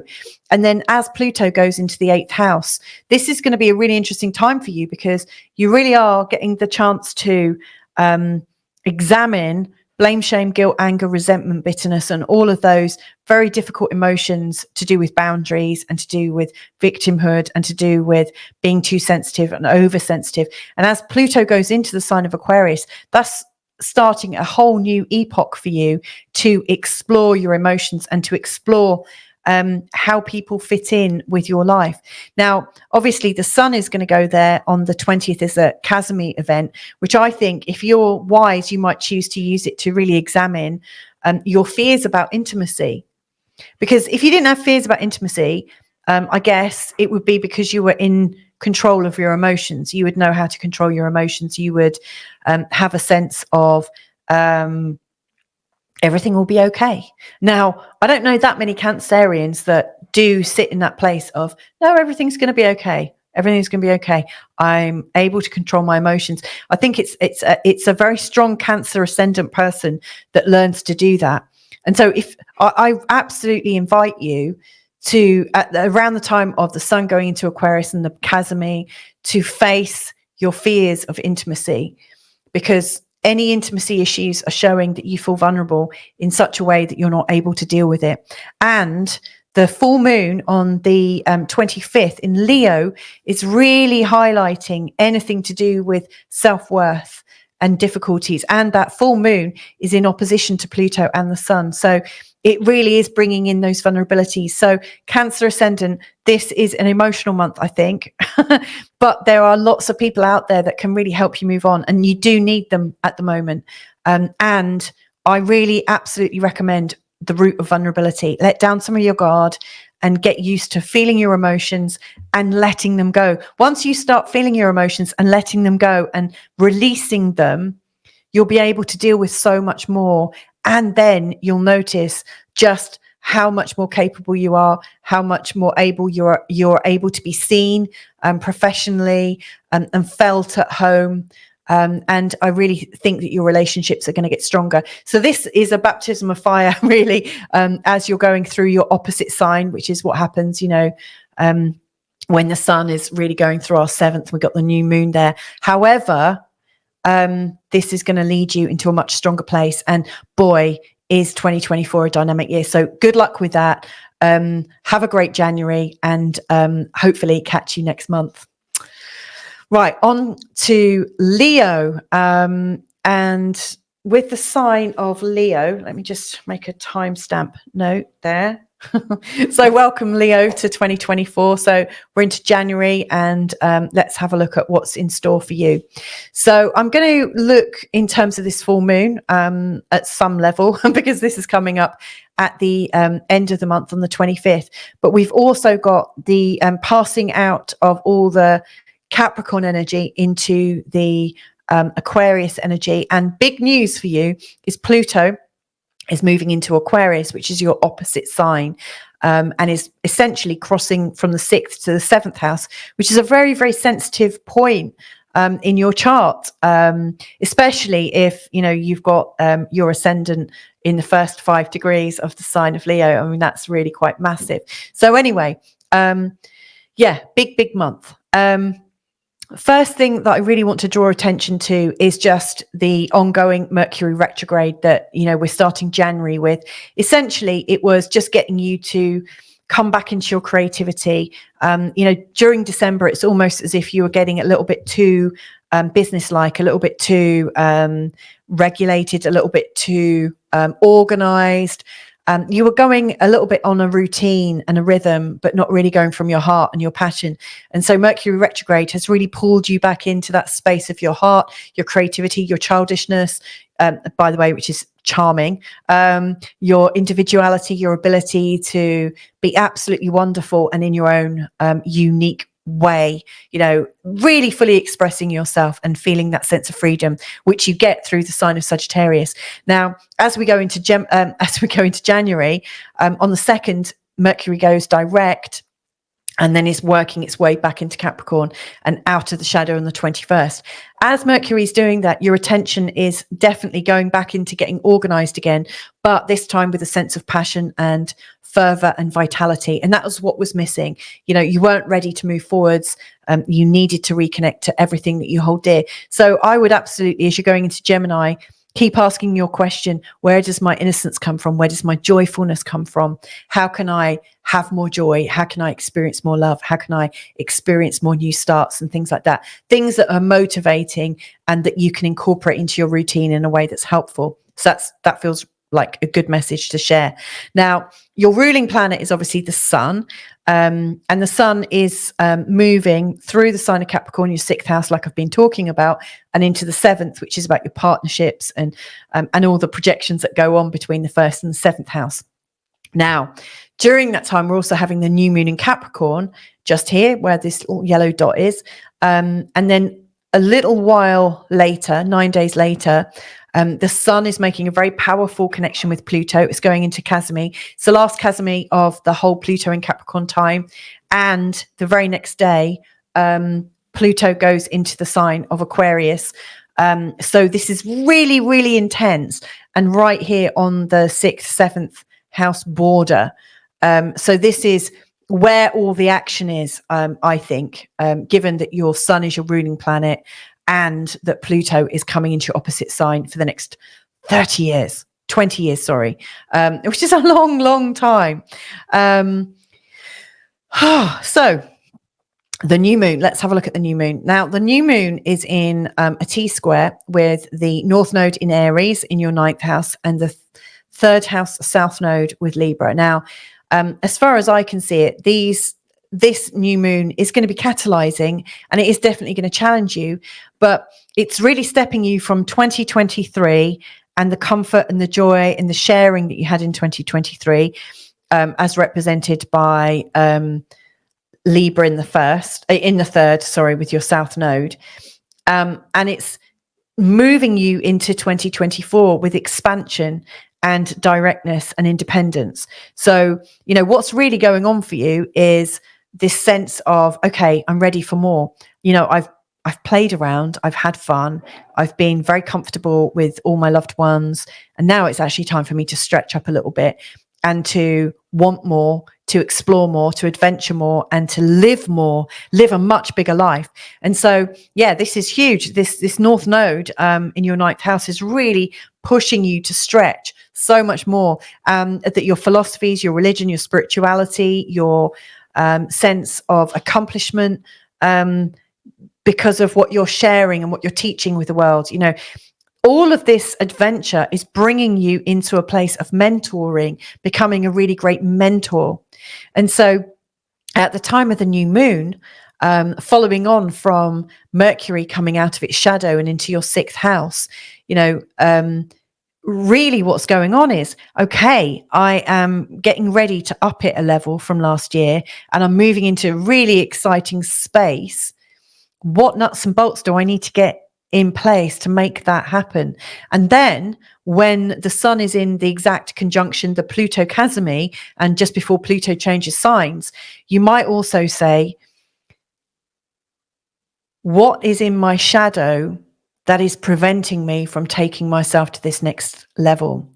You know, what darkness is there in me that prevents me from truly going on this magical adventure? And some of the things you might discover is like maybe wanting to be central to everything might actually stop you from fully expanding, because when you're central to things, you're not really taking a good view of what's around you.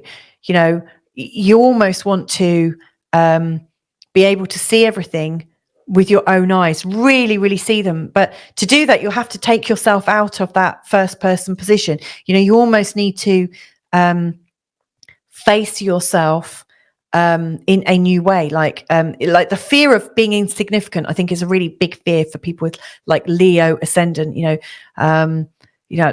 the king of the jungle. It's an important, the sun, you're radiating, you're meant to be in the center of things.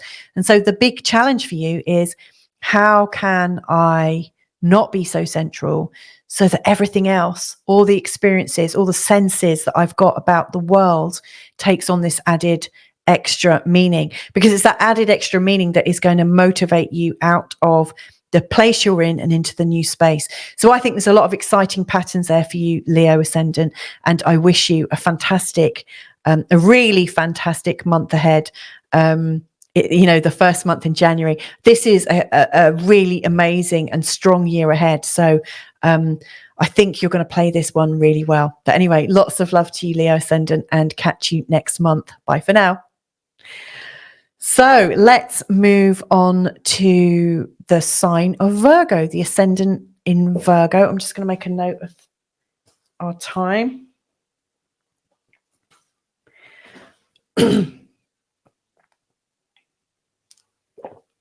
Okay, so Virgo ascendant then. In this month ahead, welcome to January, by the way. This is, you've got a full moon in your 12th house, which is pretty big. I have to say, it can really stir up a lot in your unconscious. So we need to pay that some attention. I really, really love this new moon down here in Capricorn on the 11th. So I'm definitely going to be talking about that. And also because of the interesting and stark and slightly challenging T-square that's going on between the new moon and the nodes. So you've got your south node in the second house, really reminding you that you're meant to be rich. You're meant to be sat there living a life of luxury and enjoying yourself. And yet there is this sense that your struggle is because nobody else is kind of giving to you as much as you probably need to receive. So it's interesting, the 8th house, when we're thinking in terms of resources and what's for us, the North Node going through your 8th house often brings up a lot of judgments and negative emotions like blame, shame, guilt, anger, resentment, bitterness, all those kind of really growly energies that we need to clear to be able to receive things clearly and easily and effortlessly and gracefully. So I think money and our resources and how effective we are, but actually underneath all of that is your values. Like, how do you value yourself? How do you think other people value you? Which is a really strong theme for the Virgo Pisces polarity, because Virgos are our unsung heroes, and anyone with a Virgo ascendant is likely to really understand that energy that I've mentioned, because they do so much for everyone else. You guys do so much. You're always organizing people, helping people, showing where things aren't going to work and neatening things up. You guys don't stop. You are like the workhorses of the zodiac. And yet, what have you got to show for it? Are you appreciated? Blah, blah, blah, blah. Like, how much do you receive in return for doing the good job that you do and all the clearing that you're doing? So this month ahead, I think, is very much about how you can get into receivership. I would say that's a really important message. And, the 5th house new moon is very much connecting you into your passions, because if you think about it, well, like when you're doing everything on a day by day level, and you're doing things because that's your job, and this needs doing too, and it's unglamorous, but someone's got to do it. And so you're so good at getting all those kind of nuts and bolts things out of the way. When do you actually have any time to do anything for yourself, or make the time? And this is what I would really advise you do in the month of January, as things are warming up after the Mercury retrograde. And I do need to mention Mercury, because obviously Mercury is your ruling planet. So I've got the details there of the Mercury retrograde. So in this month ahead, your Mercury, right at the start, it's just retrograde. And on the 2nd of January, it goes forwards. But it was in your 5th house. It was getting ready to be creative. It was getting ready to fulfill your passions. And then it started to go retrograde, coming back into your 4th, because there were some things that were left over, almost as if you weren't ready to get passionate about yourself. You weren't ready to receive. You're in deep with your jobs. You're in deep with all the things that you want to do. And probably you've got a whole list of must do this with my health, must do this with my money, must do this with this, and this. And so often the holiday period is not a very restful time for somebody of your caliber. So Mercury retrograde coming through at this time was really to say, look, you need to go back into your house. You need to go back into your home, that intimate space, and realize it doesn't all rest on your shoulders. Actually, it needn't all rest on your shoulders. Like, let some of it go. Don't manage it all, because you'll wear yourself out. And so what I really see as being very, very important for you to focus on in this month ahead was to free yourself of all of those extra expectations and actually put yourself in this place of luxury, of having the time, making the time, demanding the time to actually do something you're passionate about, the things that you really think matter. And that might be a new relationship, or it might be a pet, or it might be like your a course that you're doing or something like that. But it's really important that you start playing to your passions. And so this new moon that's coming up on the 11th is really saying, look, what have you learned about what you receive and what you earn? Most of us, if we're honest, know that when we do work, we get paid for it. Most of us, I would say this is a sort of common consensus. Most of us work and think we probably don't get enough money for the efforts we put in. A lot of us probably think if we don't work, we can't survive. So most of us have this kind of underlying consciousness of, do I deserve this? Yes, I do, but I don't see any evidence of that, because every time I think that, nothing happens. I'm never paid more. I never receive more. And so there's this kind of messaging about never receiving enough. And then the 8th house, which is where your North Node is right now, is really bringing you to that thinking of blame, shame, guilt, resentment, bitterness, anger, all those things that have been building for a while. And that's there to really help you clear it, understand it, and see you can only have blame, shame, guilt, and anger and bitterness about all the things you're doing if A, you're not receiving, if B, you're not trusting other people to pull their weight, and if you're not open to receiving yourself. So you might need to check out your own feelings of deservability to realize, actually, you don't need to do everything. Your time is valuable. So I think this new moon is really shaking it up. It's really allowing you to move forwards, but you have to move forwards on this by freeing up some time for you. You're not going to receive more while you're giving more to other people. You have to give to yourself first. And as you start giving to yourself, notice what happens. Okay. Last thing that I really want to point out is about this Pluto Cazimi. It's in between your 5th and your 6th. I think it's there to remind you that actually you have the same creative potential as everybody else. You are not held back deliberately in life. You are meant to be thriving and also to be able to create from your heart and from your mind and with your very, very clever hands. So face the fears of not being good enough in your creations. Face the fears that you have that might be holding you back and keeping you in the very sort of like narrative roles, but not in the role of becoming who you really, truly are. And then on the 25th, with the full moon in Leo, you may well also find that your mental health comes up as one of those challenges. So notice what comes up, notice where you feel vulnerable, and then put that to work over the course of this next year, because this is a very dynamic year. This is a year where we can really create great outcomes for ourselves. But we have to be honest with ourselves, and we have to start allowing ourselves to receive. And we can't do that while we're being a flipping hero all the time. So anyway, there you go, Virgo Ascendant. I hope that's helpful for January. Please do come back in February. I'd love to hear how you're getting on and how you are facing yourself and not taking on all the shit for everyone else. So anyway, lots of love. Bye for now. So let's move on to Libra now and have a look at the Libra Ascendant energy. Okay, so on to Libra. Welcome to January 2024. So in this month ahead, we've got obviously the South Node going through your first house and the North Node going through your seventh. And this is really bringing up the energies of Capricorn, like Capricorn into Aquarius. You know, we've got the first, the fourth, and the seventh houses really, really highlighted.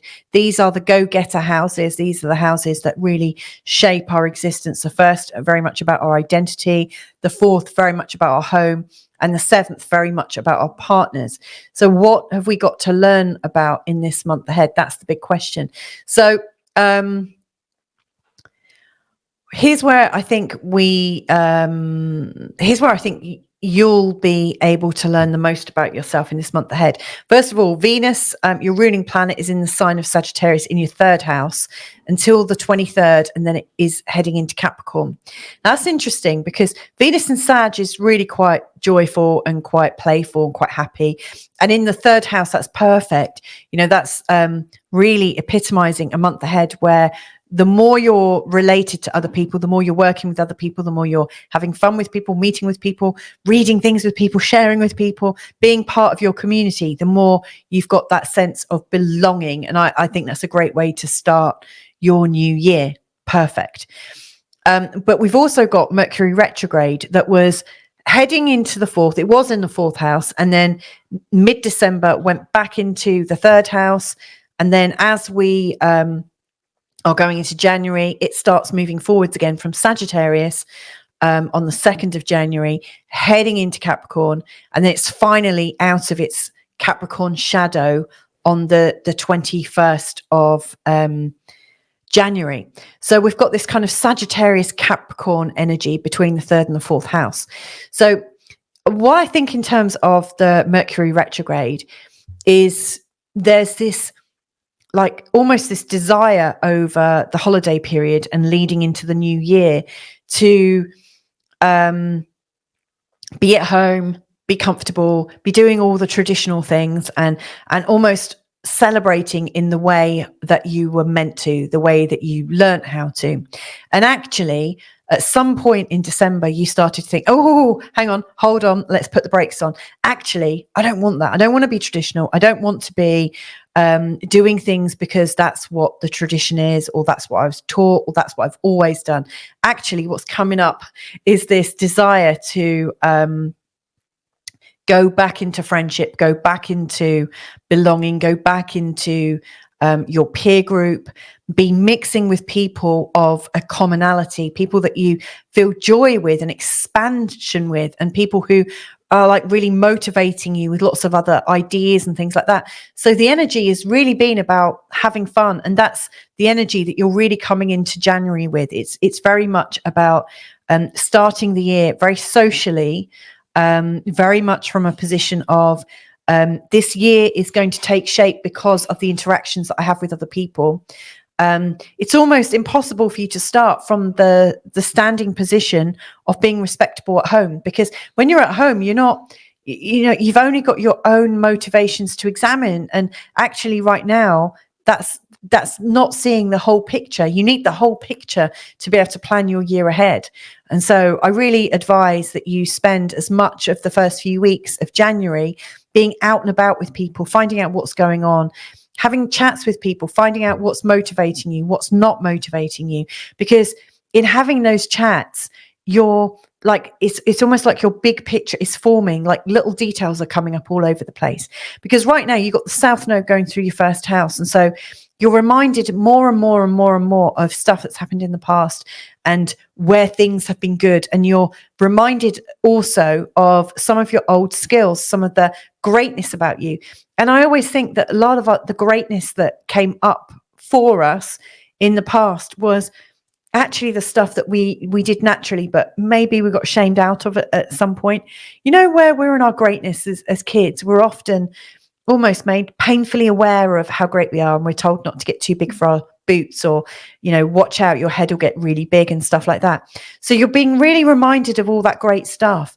And actually, you need great people around you to keep you in that momentum of building from the stuff that you've maybe been a bit ashamed of or hidden away a little bit. So you need the people, not the tradition that might have pigeonholed you into a box, but you need the people and the color and the liveliness of being out and about and belonging to the world to be able to fill in the pictures and the direction for your life. And here's the great news, really, is the North Node right now in the 7th is really encouraging you to collaborate more. It's encouraging you to connect more. It's encouraging you to partner with people, whether it's romantically or whether it's, you know, that you've got a best friend that you go into business with and this, that, and the other. But it really feels that you can only do that when you're really trusting in your skills. And right now it feels like this is a journey to do 2 by 2, not one on their own. It's a 2 by 2 journey. Now, at the time of the new moon, which is in the 4th house, you're realizing actually that even when you're at home, even if you're quite traditional or even if you're not traditional, what's happening is life is coming into your home with you, like it or not. So the reminders of the past and your ego and your personality and your identity, it all needs to come into the home. It all needs to come into the present. It all needs to come to base camp. You know, you can't keep part of your life or part of your expression out of the home. It's important that the fullness of you is coming home back into you. And it's also really important that your home is strong enough to take more people coming in and out of it. So I really think this new moon is creating a new structure. You need to create a structure that maybe isn't as peaceful, maybe isn't as comfortable, maybe isn't as neat and tidy because you keep it really beautifully. It's because you actually need more space for more people, and maybe for an office, and maybe for a design suite, and maybe for this, that, and the other. Now, the great news about this month ahead, I think, is that the Sun and Pluto are coming into the Cazimi right here on the 20th. And then on the 21st, Pluto's coming into your 5th house. Now, this is going to create such a strong energy in terms of hobbies and habits and new starts and this desire to really make things and do things and create things. There's this real birthing going on with you. And your home absolutely needs to be up to being a great place for your ideas and your idiosyncrasies and your passions to come up. Your home absolutely needs to support you to venture deeper into everything that really turns you on. So this Cazimi is getting you to face yourself and look at where your need for things to be neat and tidy and beautiful and looking great and looking wonderful, but not being too anything. Like the Libra energy is never too classic or too beautiful or the most glamorous. You know, the Libra energy is always just right, a bit like Goldilocks and the Three Bears. And so, you know, with this Pluto Cazimi, you need to really look at how you can get out of that box a little bit and allow yourself to be too great or too talented. Allow the two-ness of you, again, very much about like relationships, allow the two-ness of you to come forwards. The final thing I want to share with you really is about the full moon in the sign of Leo, which is taking place on the 25th of January. It is absolutely highlighting some of the dangers and difficulties that occur when we are collaborating with people. It's not always easy. You know, we have to share ideas, and sometimes other people's ideas really aren't as good as ours. And sometimes we are shown that, you know, sometimes we feel insecure. You know, we realize other people's ideas are much better than ours, and then we're like, oh, am I good enough to be in this in this category, you know. So it's really important that you allow yourself to collaborate without taking things personally, and also recognizing that it's a give and take. It's a really interesting balance. And of course, that's what's going on at the same time with this very much the Aries and Libra polarity right now with the nodes. So there you go. I hope that's a good few pointers for you heading into January, Libra Ascendant. And yeah, I look forward to seeing you next month in February. But anyway, have a great month ahead and see you soon. Bye for now.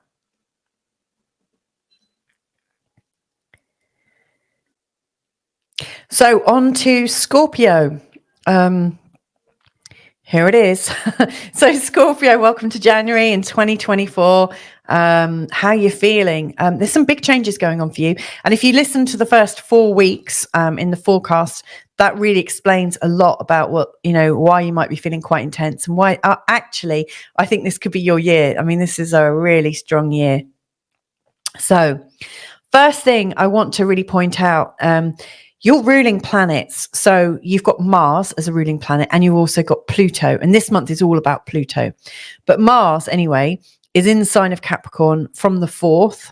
And so that's in your 3rd house, really sort of egging you on to communicate, egging you on to get involved, egging you on to feel a sense of belonging with the people around you, and to sort of be working a lot more socially. You don't have to sit on your own doing stuff all the time. You know, this is a time for you to actually be quite social. And the sun is moving from the, you know, your 3rd to the 4th gradually throughout the month. It's mainly in the sign of Capricorn. Again, the sun is there. Venus is going to be there from the 23rd. Mercury's like coming out of the retrograde and coming back into Capricorn. So there's a lot of energy for you to be communicating and moving and working with people right now. But Pluto, this is where it gets exciting. So Pluto is about to change signs again, coming out of the sign of Capricorn, going into your 4th house. But Pluto's going into Aquarius for the 2nd time. It's also going to have its last Pluto Cazimi, i.e. when the sun and Pluto come together. It's coming together for the last time in the sign of Capricorn, really marking the end of some of your Sun-Pluto connections in the 3rd house. And I will be recording something separate about that. But, you know, if we think about it, just a couple of months ago, we had the Mars Cazimi, another one of your rulers, and then we've got the Pluto Cazimi, and the very next day Pluto is changing signs. This is a really, really strong time for you because your ruling planets are doing so much at the moment. They really, really are. So if you can absolutely focus on this energy here of the 3rd house and think, okay, what does the 3rd house represent for me? How can I make it work for me? And how can I be mindful of where this is all heading, which is into the 4th, which is about our grounding, our actual stability, refocusing who we are. I really think of it as us coming completely back to self. You know, that ultimate grounding, you know, where we bring all of our personality in, call it all back in from all the different places where we've left an element of ourself here, there, and everywhere. And we've got this very internalized thing coming up for us, which could make us very, very powerful indeed. So yeah, a very, very powerful shift going on in this month ahead. There's also the full moon that's coming up in the 10th. So it's coming up in the sign of Leo in your 10th house. And so we've got like a lot of 3rd house, 4th house and 10th house action. So the 4th is very much about our home and our stability, but the 10th is how we stand in the world and how we get noticed and how we feel like we're providing and putting something into the world. How are we contributing? Are we doing enough? Have we got a legacy? If so, what is it? Are you proud of it? And of course, you can't really provide anything that you feel very proud of, really, if you're not completely comfortable with who you are. I mean, you could, but the chances are, if you're not comfortable with who you are, you'll create stuff, but never get the enjoyment of it. So one of the things that I think is really important for you in January is to really think about how you can create in your world in such a way that you get to enjoy it. and you get to feel like you absolutely thoroughly deserve it, that it's working for you as well as the people that you're working for, and that it's profiting you in some way, that your life is improving because of it. Because if it's not, then you're not doing it for you, you're doing it for others. And it's time to get that balance right. And with, your Mars and Pluto energy so transforming at the moment, this is the real time to do it. Now, I do also want to pay a little bit of attention to the South Node and the North Node, the polarity here, because the new moon on the 11th in your third is really highlighting both of these. So we've got the 12th house, the 6th house, and then the third house all emphasized. Now, the 6th and the 12th is very much about your health, like your physical health on the 6th, and the 12th house South Node is really reminding you about the unconscious mind, how connected you are to everything, but also how insecure you are, how mental you are at times. It's really connecting you to your vulnerabilities.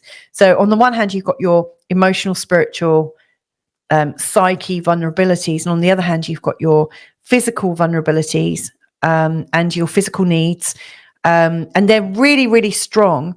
And then your third house new moon that's taking place. Now, this is going to be very, very tricky to express, because the third house new moon is about you communicating with people, working with people, learning from people, sharing from people. Sorry, I've been sat here for 2 hours doing forecasts, so I'm a little bit stiff at the moment. But the show must go on. So yeah, how can you continue to gift to people? How can you continue to, it's funny because as I'm talking about this, I actually have Scorpio Ascendant. So I actually can't believe I'm rubbing my shoulders up and saying, yeah, are you doing too much and not actually helping yourself? The irony of that is quite funny. So anyway, yeah, the third house is very much about how you connect to the world, how you get your sense of belonging, how do you feel part of a community, how you feel, whether you have any influence, how's that working for you? Because right now you have an opportunity to be part of a community, or start a community, or grow a community, or just feel that sense of belonging that would utterly fill you with delight. But in doing so, is it going to knacker your health, your physical health? And is it going to turn you into a gibbering, insecure wreck? Do you have the psyche strength to be able to cut it within a community, the local community you're in, the online community you're in? Are you going to have the physical strength to do everything you want to do? It's a real balancing act, but the energy is there. The energy is there to create. It's quite exciting. Now, the next big thing I think is Pluto into Aquarius, and the Cazimi. So it's right here in between the 3rd and 4th. So between the 11th, when you're creating this new community space or creating this new opportunity for yourself, between then and the time of the Pluto Cazimi, I really think you need to be able to face your fears of never getting outside of your house, or never being known outside of your own home, or never being appreciated for who you are.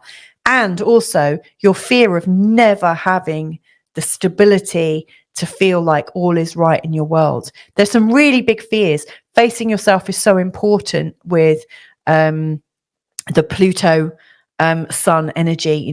It's showing you, where do you need to submit? Where do you need to surrender? You might find that you need to surrender your ideas on security altogether. You might find that your need to have total security at home is absolutely not in alignment with you being part of a thriving, bustling community, because communities change and their needs change. And if you're a good member of it, you'll be helping others change and thrive through it. So, you might find that your overall aim just isn't working. So there's a lot of tension around this time. I want to add that next month, I only know this because I've looked ahead, but on Valentine's Day in 2024, Mars and Pluto are going into their first conjunction set. So they're coming into a conjunction. And there's, I think, 3, possibly 4, definitely 3. And they are super duper strong, and they're going to be really, really working on this point here about, you know, how much security do you need versus how much life do you need, and how you can manage that. Is there a way of making those work together? That's the question I'm going to leave you with, Scorpio. So anyway, have a fantastic month ahead. Lots of soul searching, maybe a launch of something, who knows? But have a great month ahead, and see you next month, where I'll talk more about that flipping really strong conjunction. But anyway, take care and have a great month ahead. Bye for now. So on to Sagittarius then. So Sagittarius, let's talk about this month ahead for you. So there's lots going on,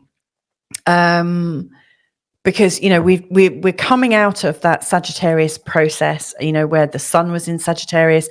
As we're coming into the sign of into January, you know, we're well into Capricorn times, but we've still got Mercury coming out of Sagittarius, and also we've got Venus coming out of Sagittarius. So really, I see things changing for you in the following ways.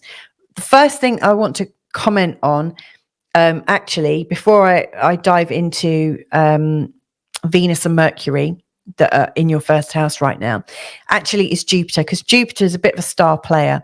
Now, I haven't actually highlighted Jupiter aside from a little star here to represent him, but Jupiter really comes into his own later on in this month ahead, because at the time of the full moon in Leo, Jupiter is absolutely connecting to everything. Like there's a whole series of trines to Jupiter, which is really helpful. And then there's a square to the full moon, so the moon and the sun, and there's a square to Pluto, and then there's a sextile to Saturn. There's a lot of stuff working through the Jupiter energy, and your Jupiter is in the 6th house. So the full moon at the end of the month is your time to absolutely take all the different facets of your life and get them working for you. It's going to be a really busy period around that 25th. But anyway, let's just take a step back to the beginning of the month. So I mentioned that as we start the month, Venus is in the sign of Sagittarius, going through your first house. Now, I always see that as being quite a glamorous time where you start to look better, you start to feel better. You are starting to come into a time of well-being, wanting to look after yourself a lot more. And there's a certain glamour attached to you. It's quite helpful. Now, the Venus will be going into the Capricorn on the 23rd. And then, you know, she's bringing a touch of class and also a touch of discernment to your money-making efforts, which I think will be very, very beneficial and very helpful, personally. You've also got the Mercury retrograde that's going on. Now, Mercury is not known as being particularly powerful in the sign of Sagittarius, which I think is a bit unfair, but, you know, it's just a different way of thinking about things. But Mercury has come out of your 2nd house of earning potential and gone into the sign of Sagittarius. This is in during the retrograde period. So, you know, by the time actually January comes around, much of this has taken place, but I need to just kind of put it into context. So throughout December, you know, there was this feeling of, okay, I'm ready to move forwards with my career. I'm ready to take that next step, really ready to communicate those ideas I've got. And then there's this, retrograde, actually, I want to slow down. I actually need to realize I'm part of my own process here. I need to know myself a lot better. And so there's a lot more coming up about your brand, a lot more coming up about your absolute personality. Like, who are you really? What's at the core of who you are? Who are your ideal clients? Who are you working for? Who are you related to? All these big, big identity questions. What makes you absolutely feel like you're on fire, in a great way, obviously? What connects you into your passion? Like, who would you love to work with if you had to work every day for the rest of your life? Who would you choose to spend that time with? All of these questions needed to come into play to really help you before you could come back and have that Mercury energy move into your 2nd house and bring the money in and show you the money, literally. So from the 2nd of January, when Mercury goes direct, that's your time of bringing all of that yummy information about what you've learned about yourself, what you mean to yourself, what you need to bring of yourself into your working environment and into your money, how you can receive money for being 100% you. How can you do that? That's what you've been mulling over the Christmas period and taking your time. And from the 2nd of January, boy, is it all coming in. Like, it might not be all the money coming in, but the information that is giving you the intel of what you need to do to make it happen, that's all happening. So that's exciting. I'm very pleased for you that that's happening. Now, the new moon in the sign of Capricorn on the 11th is showing up in your 2nd house. So I think, with the Mercury energy coming in, Venus is still glamorizing you in the 1st house, is still reminding you of all the great things that you've got, and all the great ways about you and the things that people like about you, etc., etc. So I think come the 11th of January, you already have a really strong, clear idea as to how you want to bring it all together and put yourself back into the world, put your packages, put your ideas, sow your seeds.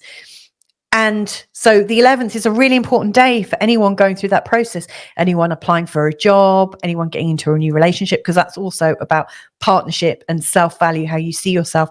Anyone applying for a big loan, obviously you have to get approved. And so again, that's 2nd house energy of, how are you seen and where is your value? But in particular for people, I think a lot of the people that watch me work for themselves or a consultant. So this is really where I'm giving this information for, this is a time for you to see the value in who you are and to do something with it really quite strongly.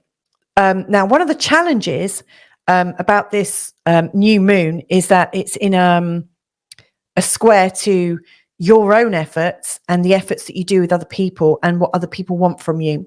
So there is a bit of a balancing act before you can go forwards and make these plans and say, this is where it is, this is what I'm doing, this is how I'm doing it, blah, blah, blah, blah. Get advice from other people. Maybe do a pre-launch or, once you've got an idea of how you're going to lay it out, say, okay, this is what I definitely do. And I recognize I'm doing it with these people. What do you think of this idea? Do you think this might work? No? What do I need to tweak? And tweak it and then launch it or then communicate it. So whatever you're doing in terms of your own value in the world, it's really important to get a little bit of advice of other people who are shareholders or have something to do with what you're doing. Really, really important. So I really recommend that. There's 2 more things I want to point out to you. And the first one is really about the sun going into Aquarius and Pluto Cazimi on the same day. So the Cazimi happens first, then the sun goes into Aquarius, then the next day, only about 9 hours later, Pluto goes into Aquarius. So it's a really strong day between the 20th and the 21st of January. And that is really between the idea of what you're earning and how you value yourself and where you're communicating and influencing people. So it feels like there's an energy moving you to take what you've got to market.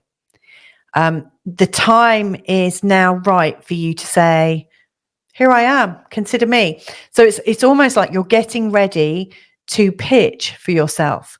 And again, that can take place in so many different ways. Pitching for a relationship, pitching for work as a consultant, pitching for a new role. You're in a role of pitching. Now, I also want to just share with you the really wacky idea that when we're pitching, we don't necessarily need to be desperate. We don't need to say, oh, I'm on the back foot here, please pick me. Actually, it's time to pitch yourself all over the place and know that you're only going to pick the things that really resonate with you. So it's time to really be discerning. And isn't that a great thought? It's kind of a new one, really, isn't it? So last thing then, the full moon. Like I said, Jupiter's really coming into play at that time, but the full moon is really showing you your great adventure and some of the tensions about having that great adventure, because you might even scare yourself, Saggy, because your ideas are so big and bold. So they might very well frighten you. They might intimidate you a little bit, and that is okay. The important thing is just that you put yourself out there and that you think big, and think as big as you can, because this is your time. So there you go. Welcome to January, and I look forward to chatting with you more over the course of the year. And on to Capricorn. So Capricorn Ascendant, let's see, how can January work for you? So as I'm looking at this, the first thing that really occurs to me is this could be your month. Obviously, the sun is actually in your sign for most of the month before going into the sign of Aquarius.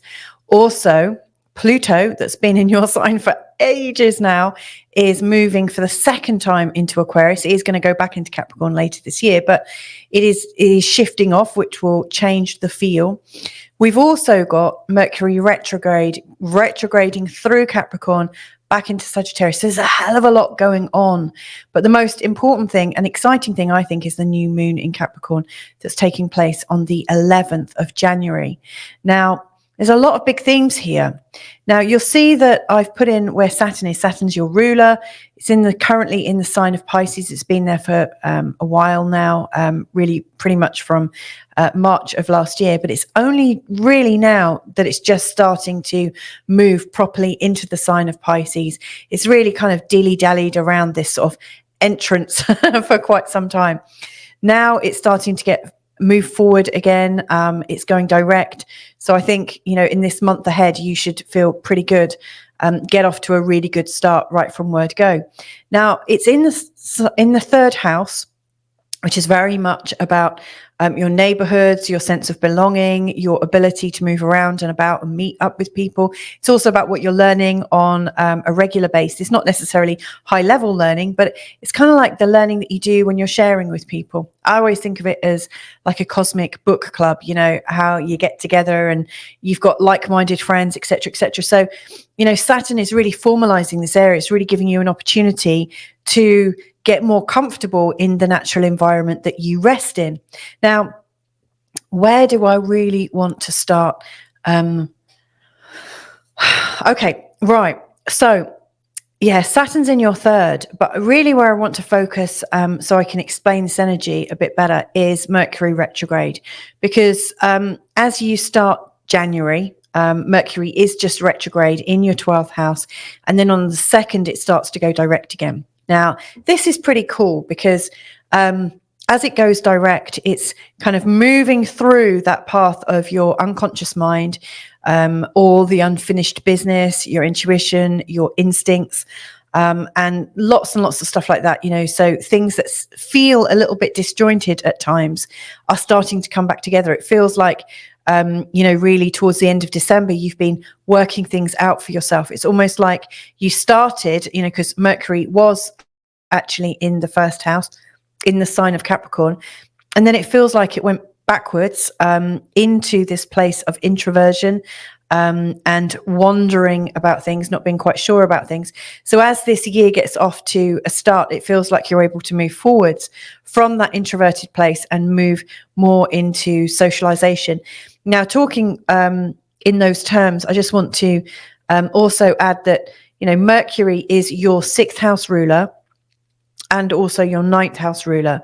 So, how you process the Mercury energy usually is really through your day-to-day work, your day-to-day living, how you organize your life, and also your expectations and your desire to expand. So, it really makes sense to me that over the Christmas period, you're kind of going back into yourself and thinking, okay, I'm having this like 12th house exploration. It might not feel comfortable.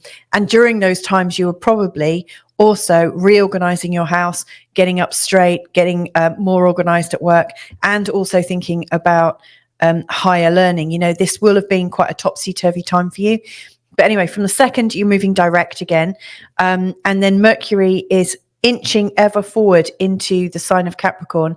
And by the 21st, we're out of that shadow of the Mercury retrograde. This is great. It really starts to feel like your mind is really your own. and that you've got complete ownership, that you're able to articulate your needs, really understand who you are at an identity level, which is really great. So that feels really good. We've also got Venus, which is the natural ruler of your 5th house of creativity, and also your 10th house with your career aspirations and your ability to gain support from people. Now, Venus is spending a lot of time in Sagittarius in the 12th house, and then right at the end of the month, on the 23rd, she's crossing over and coming into your 1st house experience. I always think, when Venus is going through the 1st house, it feels like we get a bit of an uplift, a bit like we get an updraft, we get a facelift. We feel more beautiful. We are easier on the eye. People seem to like us more. We get more invites. So that to me just feels like quite a bonus. So as I'm looking at this, to me, it feels like as the month goes on, it gets easier and easier. Now, I just want to draw your attention to the new moon on the 11th. So this is, I think, obviously, Mercury is already direct by the point of the 11th. So we're already working back into that Mercury and Capricorn energy. We're already feeling a lot more direct. But on the 11th, on the new moon in Capricorn, it's making it an exact square to our North Node in the 4th house and our 10th house South Node. Now, how might we interpret this? So the new moon energy is very, very much about us feeling the sense of a new possibility. It's in the 1st house, so it could be about our body. It could be about our sense of who we are and our identity. So if you're going with the body, it could be that sense of diet and exercise, or a new regime, or a new way of being. If you're thinking in terms of your identity, you might be thinking about your brand, or how you look, how you wear. You might go and buy some clothes and stuff like that, or redo your hair and whatnot. But it's very much, the focus is on you. The focus is on really bringing out all the great sides of you, and enhancing everything that is about you, and then kind of minimizing anything that doesn't seem to be putting you forwards. Now, at the same time, we've got this T-square that's going to your North Node and also going to your South Node. Now, the South Node is really showing that, right now it feels like there's a lot of old skills that are coming back into fashion for you. So a lot of your old experiences, that sense of knowing what is working for you and being able to activate it. It almost feels like some of those skills that you've been shamed out of, that you've kind of ignored a little bit. Maybe it was a bit difficult of a mantle to hold. It feels like some of those old skills coming back. I would absolutely recommend that you go through all your old diaries, etc., or your old work notebooks and things like that to find ideas. I don't know if you're the kind of person that writes things down and keeps these old books for years and years and years, or go through your computer hard drive and see what ideas you've come up with, or check out all your unfinished courses and things like that. It just feels like a lot of old stuff to do with your skills and putting yourself out there.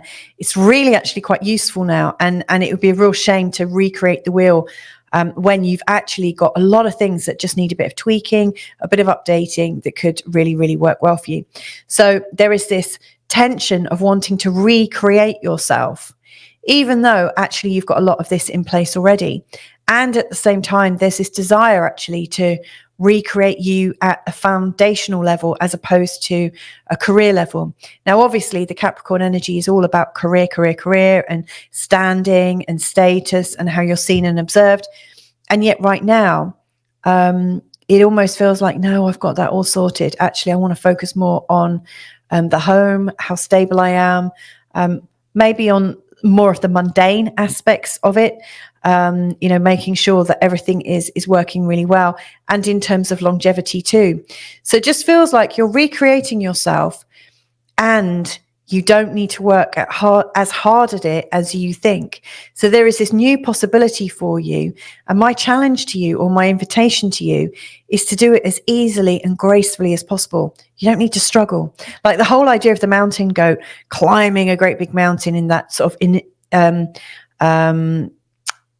I've lost that word, but in the way that Capricorns are known to do, like they they kind of, if you think of the goat, I've seen goats eat tin cans, and they will pretty much eat anything they can get their jaws around. They will chew through things, and they can climb up really steep slopes really quite effortlessly, but they've got this determination. What I'm saying, Capricorn, is right now you don't actually need that much determination. It actually feels like things are actually working in your way. So, going in your direction. You don't need to try as hard. Literally pick up your old ideas, even if it's just you go for a coffee and you start to, write about yourself and how you've changed over the last few years, maybe over the last 15 years, because obviously in that 15-year time, you've had Pluto go into your house. Then you had the great big old pandemic lineup of Pluto, Jupiter and Saturn, which has really changed everybody, but will have really taken a massive impact on you.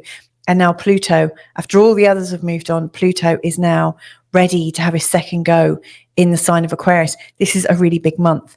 Now, on the 20th, the sun is moving into Aquarius, but before it does that, it makes a connection with Pluto. It's Pluto Cazimi. It's the very last Pluto and sun connection in the sign of Capricorn for hundreds of years. The very next one that Pluto and the sun make will be in the sign of Aquarius. So this is a really kind of big time. There's a huge summing up. It's an opportunity to let go of all of those things that you've been harboring about yourself over the last 15 years, all those old ideas about things you needed to let go of, the things you've wanted to control, all those things. It's time to let those go now. Just face them, look them square in the eye, and kind of surrender to them. Anything that you've not been able to change over 15 years, are you likely to change it whilst you keep struggling with it? Probably not. It's best to let it go. I absolutely wonder what would happen when you let it go, what miracles will occur. So this is quite a great time, a very energetic time. Now, at the end of the month, we've got the full moon in Leo, and that's highlighting the energy between your second house, Pluto and Sun at that time, in opposition to the moon. Now, Jupiter's going to be a star player at this point in time. Jupiter's down here in your fifth, and so there's this second, fifth and eighth house energy at the time of the full moon. In fact, everything, all the personal planets, so the Sun, the Moon, Mercury, Venus and Mars, and also Saturn, a bridging planet, are all connecting to Jupiter. So I really think this full moon can be really worked on through honoring your fifth house in Taurus. So if you think of Jupiter in the fifth house, it's about exploring your talents, exploring those passions. So, in terms of your rebranding and rethinking about the direction you're moving in and how you can feel more stable in yourself and more accomplished and pick up on some of these old skills, I would say, what were your old passions? And let those lead the way. Now, this particular full moon is pretty active. The Sun and Pluto in a conjunction is really dynamic, very controlling, possibly shocking, uncomfortable. It's very powerful and it's seeking power. And yet there is this childlike moon opposite, creating quite a bit of drama because it's feeling unheard and unlistened to. So the last thing I wanted to share with you is around the time of the full moon, really listening to that voice that is saying, hang on, something is not right. There is a side in all of us at the time of this full moon that is unheard, and its ideas could be really, really good. So anyway, there you have it, Capricorn. I hope your January works out really, really well for you. So let's move on right now to Aquarius. And let's get going. Okay, so Aquarius, welcome to 2024. Now, you might be listening to this in December because it is going to get posted very, very soon. But here we go. We're heading into 2024, January time. And this is quite an interesting time for you. And I wonder how you normally feel around this time because, the planets are really kind of congregating. The energy right now is really focusing in this 12th house, which is very much about our privacy, our solitude, where we might hermit a little bit. It's that place where we are going deep inside. It's that hibernation. It's almost like that dark the dark night of the soul before we kind of reanimate. It's quite an interesting time, and this month in particular is very, very strong. So the first thing I want to really bring to your attention is the Mercury retrograde that we've got going on, that actually goes direct on the 2nd of January. But I want to talk about, the purpose of it.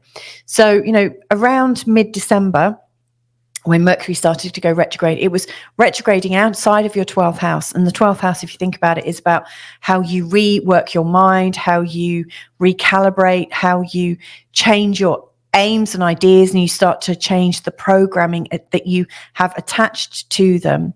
And it also looks at your insecurities and your fears.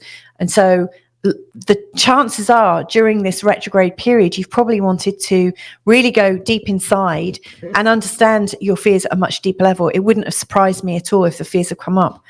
And then as Mercury's gone retrograde, it's gone back into the 11th house, almost like it was a bit too soon to go into solitude. Some of your fears that might have been brought up were maybe about not being part of the collective, maybe not being part of a social scene. You might have felt almost invisible. It was not the right time to do that. And then as Mercury starts to move forwards again in the sign of Sagittarius on the 2nd, it's moving through your 11th house, really encouraging you to connect with people, almost like you need to connect with other people and get some ideas to mull a few things over before your yearly deep dive into yourself. So I think it's almost like a 360-degree review period, where, you're chatting with friends, finding out more about what's making them tick and more about what's making you tick, finding out how they see you, how they see your life, and asking a lot of deep and searching questions, but also feeling part of something.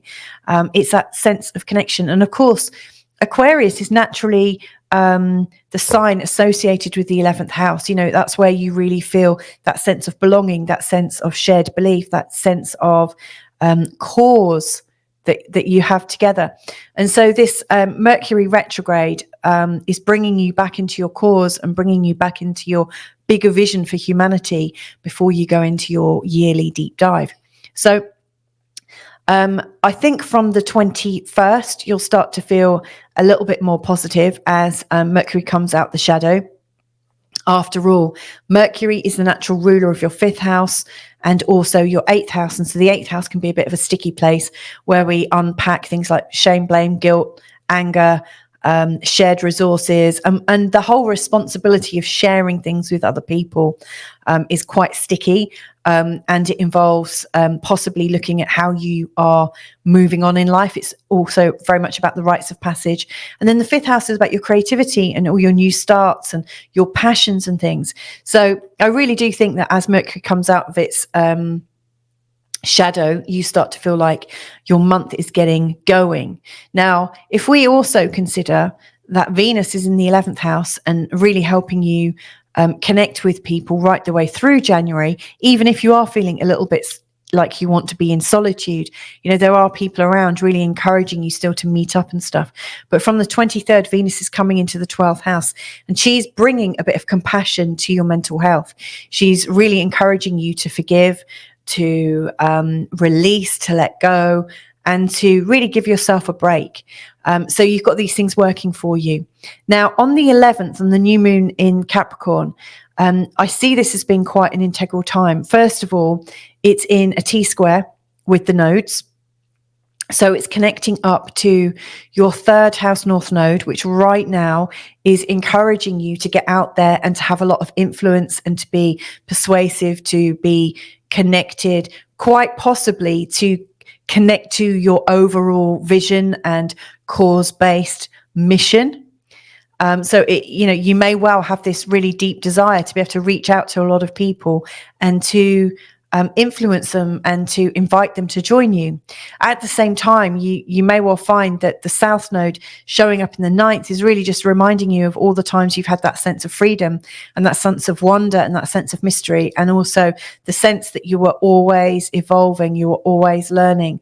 The spiritual access that you've had in the past has also been really pretty good. That sense of knowing about like where you came from and how things fit together.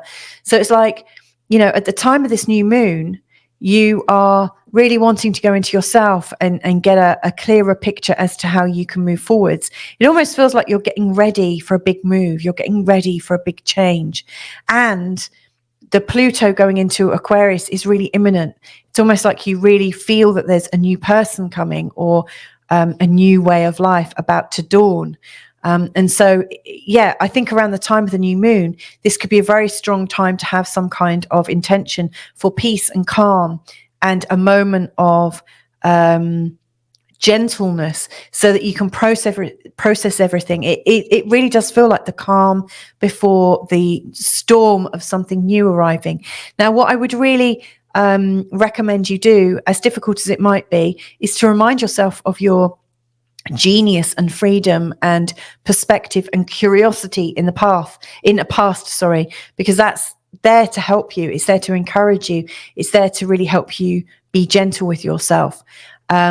And it's also reminding you that there was a time when you actually did have quite a level of persuasion and influence. And it might have been when you were really, really small, but back then you didn't have the fear to speak out and really share what was true for you.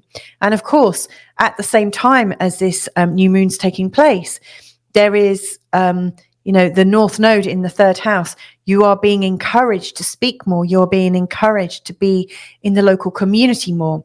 And, with the fear element of Pluto and what Pluto represents, it's likely that the fears of being seen and possibly making a mistake, or being seen and not being thought of in the way that you want, is actually quite difficult to cope with.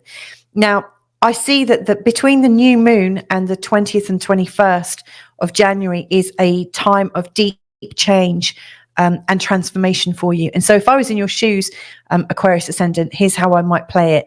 I might think at the time of the new moon, how can I create more possibility for myself? How can I create more space? How can I create myself some more kindness and compassion to sit in? How can I love myself in a way that's allowing me to thrive? How can I forgive myself all the horrible thoughts I've had about myself? How can I give myself a break from all of my insecurities and fears? And then leading up to the 20th and 21st, I would actually work quite hard in terms of facing my fears, my deepest fears, and I would imagine that you have access to them quite easily, given that Pluto has come through this 12th house. It's a time when our intuition is really, really strong. Our senses, our instincts are strong. When we have a sense that there is something around us that we can interpret, our dream sense is very strong. Our understanding of mythology and patterns and symbols is quite strong too. So, I would start to work with those fears and insecurities that I'm aware of, and then face them. And this is the important thing, because Pluto is crossing over this very important part of your chart on the 21st for the second time. And you might ask yourself, actually, what was going on the first time he did that, which was in March, around about the 21st of March, 2023. What was going on for you at the time? What were you facing about yourself? What were you facing about your identity? Because whatever was going on there, you've got another chance to have a go at it at a deeper level. It's almost like, when you get, this doesn't sound very glamorous, but if you had a verruca or a wart treatment, you get some of the surface layer of it off, you start to kill it away. But often then you have to go in and get to the root. I might have just totally made that up. So if you are a podiatrist or somebody that works freezing off warts, then please, my apologies, I'm sending. But it's the whole idea of just going that little bit deeper each time. And Pluto does make us work deep. It's suffice to say, as Pluto is going through your first house, it's going to bring quite a lot of change in terms of how you are expressing yourself and how you're seeing yourself.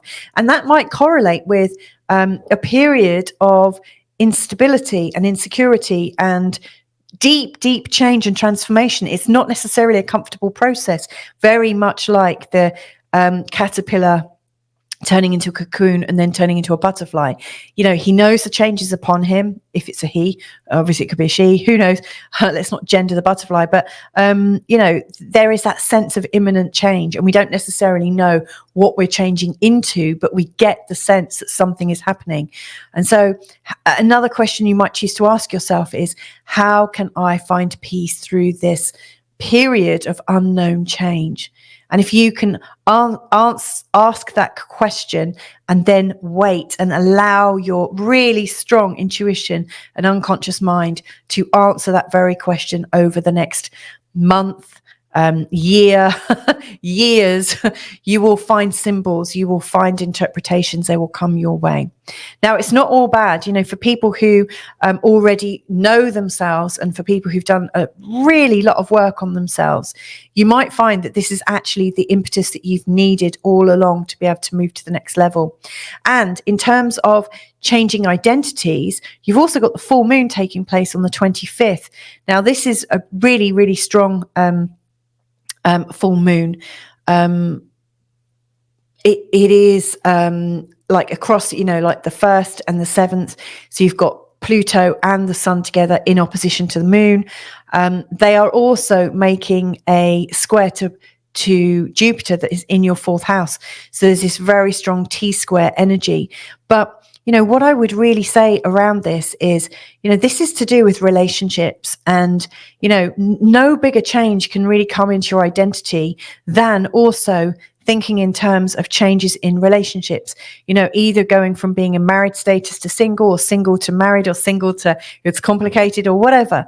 You know, a change in our relationship status can come about during a Pluto transit in the 1st, but also this full moon literally happening 4 days later is a very strong sign of a restlessness to understand your relationship with other people, in particular intimacy with other people. So whatever's going on, you know, the first thing I know about Pluto is it arises gradually. You hear it as a whisper, you feel it, and it's a very strong presence that guides us into making very big changes. I don't think this is the last of the conversation, Aquarius. You know, this is going to be a conversation that we have a lot over the next year. This is a really big time with, you know, Pluto coming into your sign fully. So anyway, I hope that's helpful. In terms of your rulers, your Saturn in Pisces is well established now in the 2nd house. So that should be bringing a bit of regularity to your income, fingers crossed. And Uranus in Taurus in the 4th house is really changing the way you're seeing your home life and your world. So, you know, this is a very deep time. With Pluto in your 1st, you're changing how you see yourself. And with Uranus going through your 4th now, it's been working on how you see your home. So this is such a strong time for you. Anyway, lots and lots of love to you in the month ahead, Aquarius Ascendant. And, you know, if you need help, then just drop me a line. It's louisatannermunson@gmail.com. But seriously, I'll see you next month. And there's going to be lots and lots of video and help and advice coming up in the meantime. But anyway, lots of love. Have a great January. Congratulations, you know, on becoming the latest custodian of Pluto. And we'll speak real soon. Bye for now. So let's move on to the last sign of all, and that is the sign of Pisces. Now, where should we start? Okay, so Pisces. Now, this is an interesting month ahead. I would say, first of all, because we've got a little bit of energy going on in terms of Neptune in Pisces. You know, Neptune in this month ahead is making a square with not just Mercury, but also Venus. And, you know, I've given some quite specific advice around weeks 2, 3, and 4 in terms of this square energy that comes up. You know, it's really triggering some stuff. And given that Neptune is in your 1st house, you know, there is this need to really clarify what you stand for and whether you've been lying to yourself or you've allowed yourself to be deceived. They're really, really strong themes. There is also the theme of wanting to experience unconditional love and unconditional regard. And I love the fact that, you know, people with a Pisces ascendant tend to really want to connect and really understand the sense of oneness that is a possibility for people.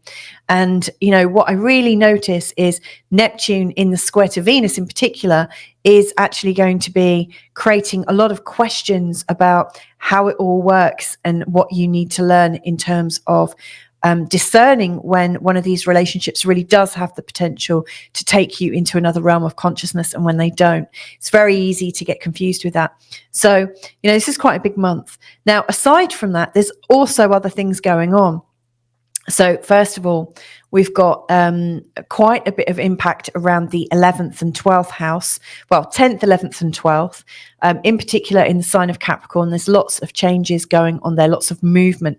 Now, the 11th realm within your chart is very much about what you're co-creating with other people, and that could also be the law of attraction, which of course most Pisces ascendants are really down with. They really understand the old law of attraction.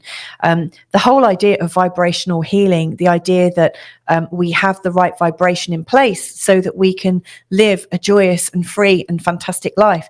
So this could be your month if that's the way you tend to think. Now, before I go there and step into that, I just want to talk about Mercury retrograde and what that is allowing you to review, renew, and reimagine. So, you know, when Mercury went retrograde in the sign of Capricorn, heading back into Sagittarius, it was really to say, hang on a sec, you're rushing to get into these collaborations, you're rushing to create energy and manifest and work with energies or people, and yet you haven't really clarified what your overall goal is. And so really what was happening during the end of December was you were given the opportunity to reimagine your career, reimagine your legacy, reimagine how you want to be seen in the world, how you want to stand for yourself. And then from the 2nd of January, as it starts to move forwards again, you're getting much clearer signs and feelings inside your body.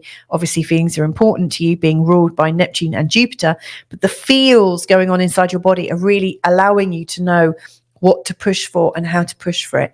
So really from the 2nd of January, it's time to get your manifestation on. Not only is Mercury moving in the direction of helping you to manifest, but with the sun in the sign of Capricorn in the 11th house moving towards Aquarius, which also pulls in extra psychic power.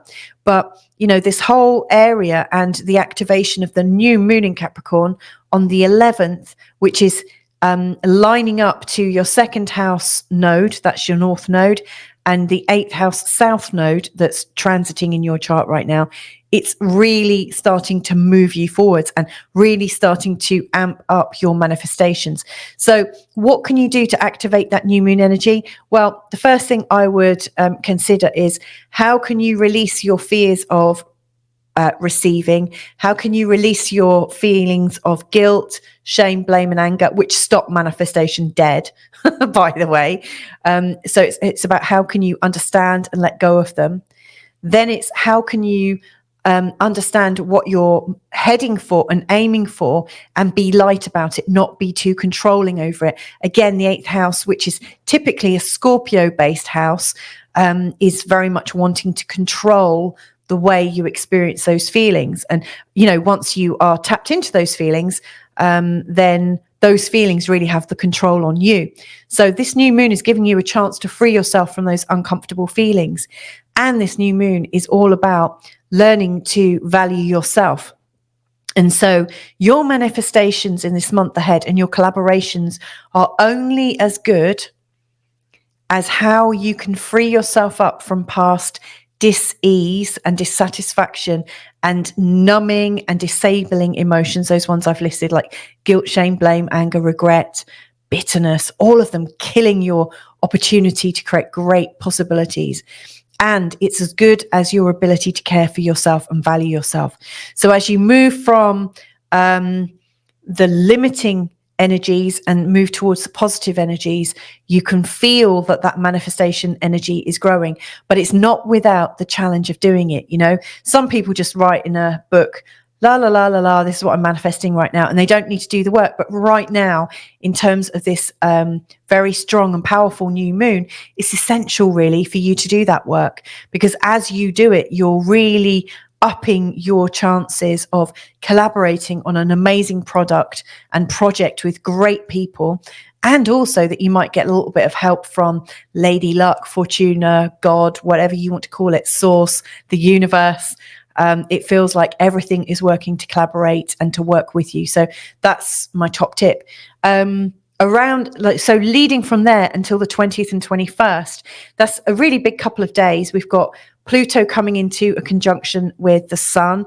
That's also Pluto Cazimi. You know, it's the start of a new synodic cycle. It's the start of a new Pluto-Sun energy. It's the last time that it's going to happen in the sign of Capricorn, which is interesting. And you might want to consider some of the other ways you faced yourself around the times of the Pluto Cazimi in the past. You know, it happens every year, but, you know, how have you faced yourself in particular in terms of your collaborations, which is where this has been all about, your collaborations and your manifestations. Obviously, Pluto shows us where we're trying to control things. You can't really control things in the 11th house. It's really there to, you really want to let it go. The 11th house should be pretty free and open and a place to collaborate and explore a grand vision together. You can't really explore something that's tightly controlled. So Pluto and the Sun, you know, they then both move into the sign of Aquarius, and then the energy is all internal. So here's how I think it's working for you, Pisces, and that is that you are busy in this manifestation stage. You've got your aims reclarified at the start from Mercury retrograde. Then you get sure and you start your manifestation period. And then from the 21st of January, you then go into release mode and peace mode. And as Pluto and the Sun are in your 12th area, it's time to go into yourself, be calm, be meditative, and be in that state that you know you are most powerful in, that sort of unconscious state, that connected state. This is very, very deep psychic work that you're doing. So anyway, that's how I see it. In terms of the full moon on the 25th, it's really strong. It's in your 6th house. If you play your cards right, I think there are going to be work opportunities, but whatever's going on is going to make your health and the way you live and organize your life, it's going to shift it quite considerably. So there you have it. That's my sort of initial thoughts for you, Pisces. And as this year progresses, if you check in each month, you'll notice that, you know, there's lots going on. There's so much happening in 2024. And I'm really excited to share more with you as we go on a month-to-month basis. So I hope that's helpful, and have a great month ahead, and look forward to connecting with you real soon. Whew. So that's quite a long recording, and I hope all of that was really helpful as we dive into 2024. Now, it's a huge, huge year. Like I said, there's lots of big changes, lots of massive patterns. I think I said right at the start of this video that I really see that Mars and Pluto have a really big role to play, in particular their relationship, their conjunctions, later on their oppositions, which I think start in 2024 and then go round into 2025. It's pretty big stuff. We've also got Jupiter changing signs into the sign of Gemini, and making lots and lots of different aspects to other planets. Let's not forget, obviously, the Jupiter and Uranus conjunction in April. Oh, and how could I forget the the eclipse pairs, you know, from March and April and September and October. Now, I'm going to be doing a very big 2024 update, which will be released later on this week. It's funny that you're going to get January 1st, but yeah, I will release it all at some point, but stay tuned for that. There is such a lot of energy and change and opportunity for us to really achieve our goals in this year ahead. I'm really quite excited about it. So anyway, there you go. Welcome to 2024. I hope you have enjoyed this. And if you have, please feel free to share it and like it. Obviously, every like and share that you give really help me out. It really helps me to and encourages me to do more. But also, if you haven't subscribed already, losing my voice. If you haven't already subscribed already, but would love to see me again, then please do subscribe. I'd really, really appreciate it. I'm actually taking a 6-week holiday now, and coming back to actually working on people's physical charts from February. So I'll be opening my doors again from the 1st of February right the way through for the rest of the year. If you do want to work with me directly, then please do go to, just send me an email. Actually, my email's just below. It's louisatannermunson@gmail.com.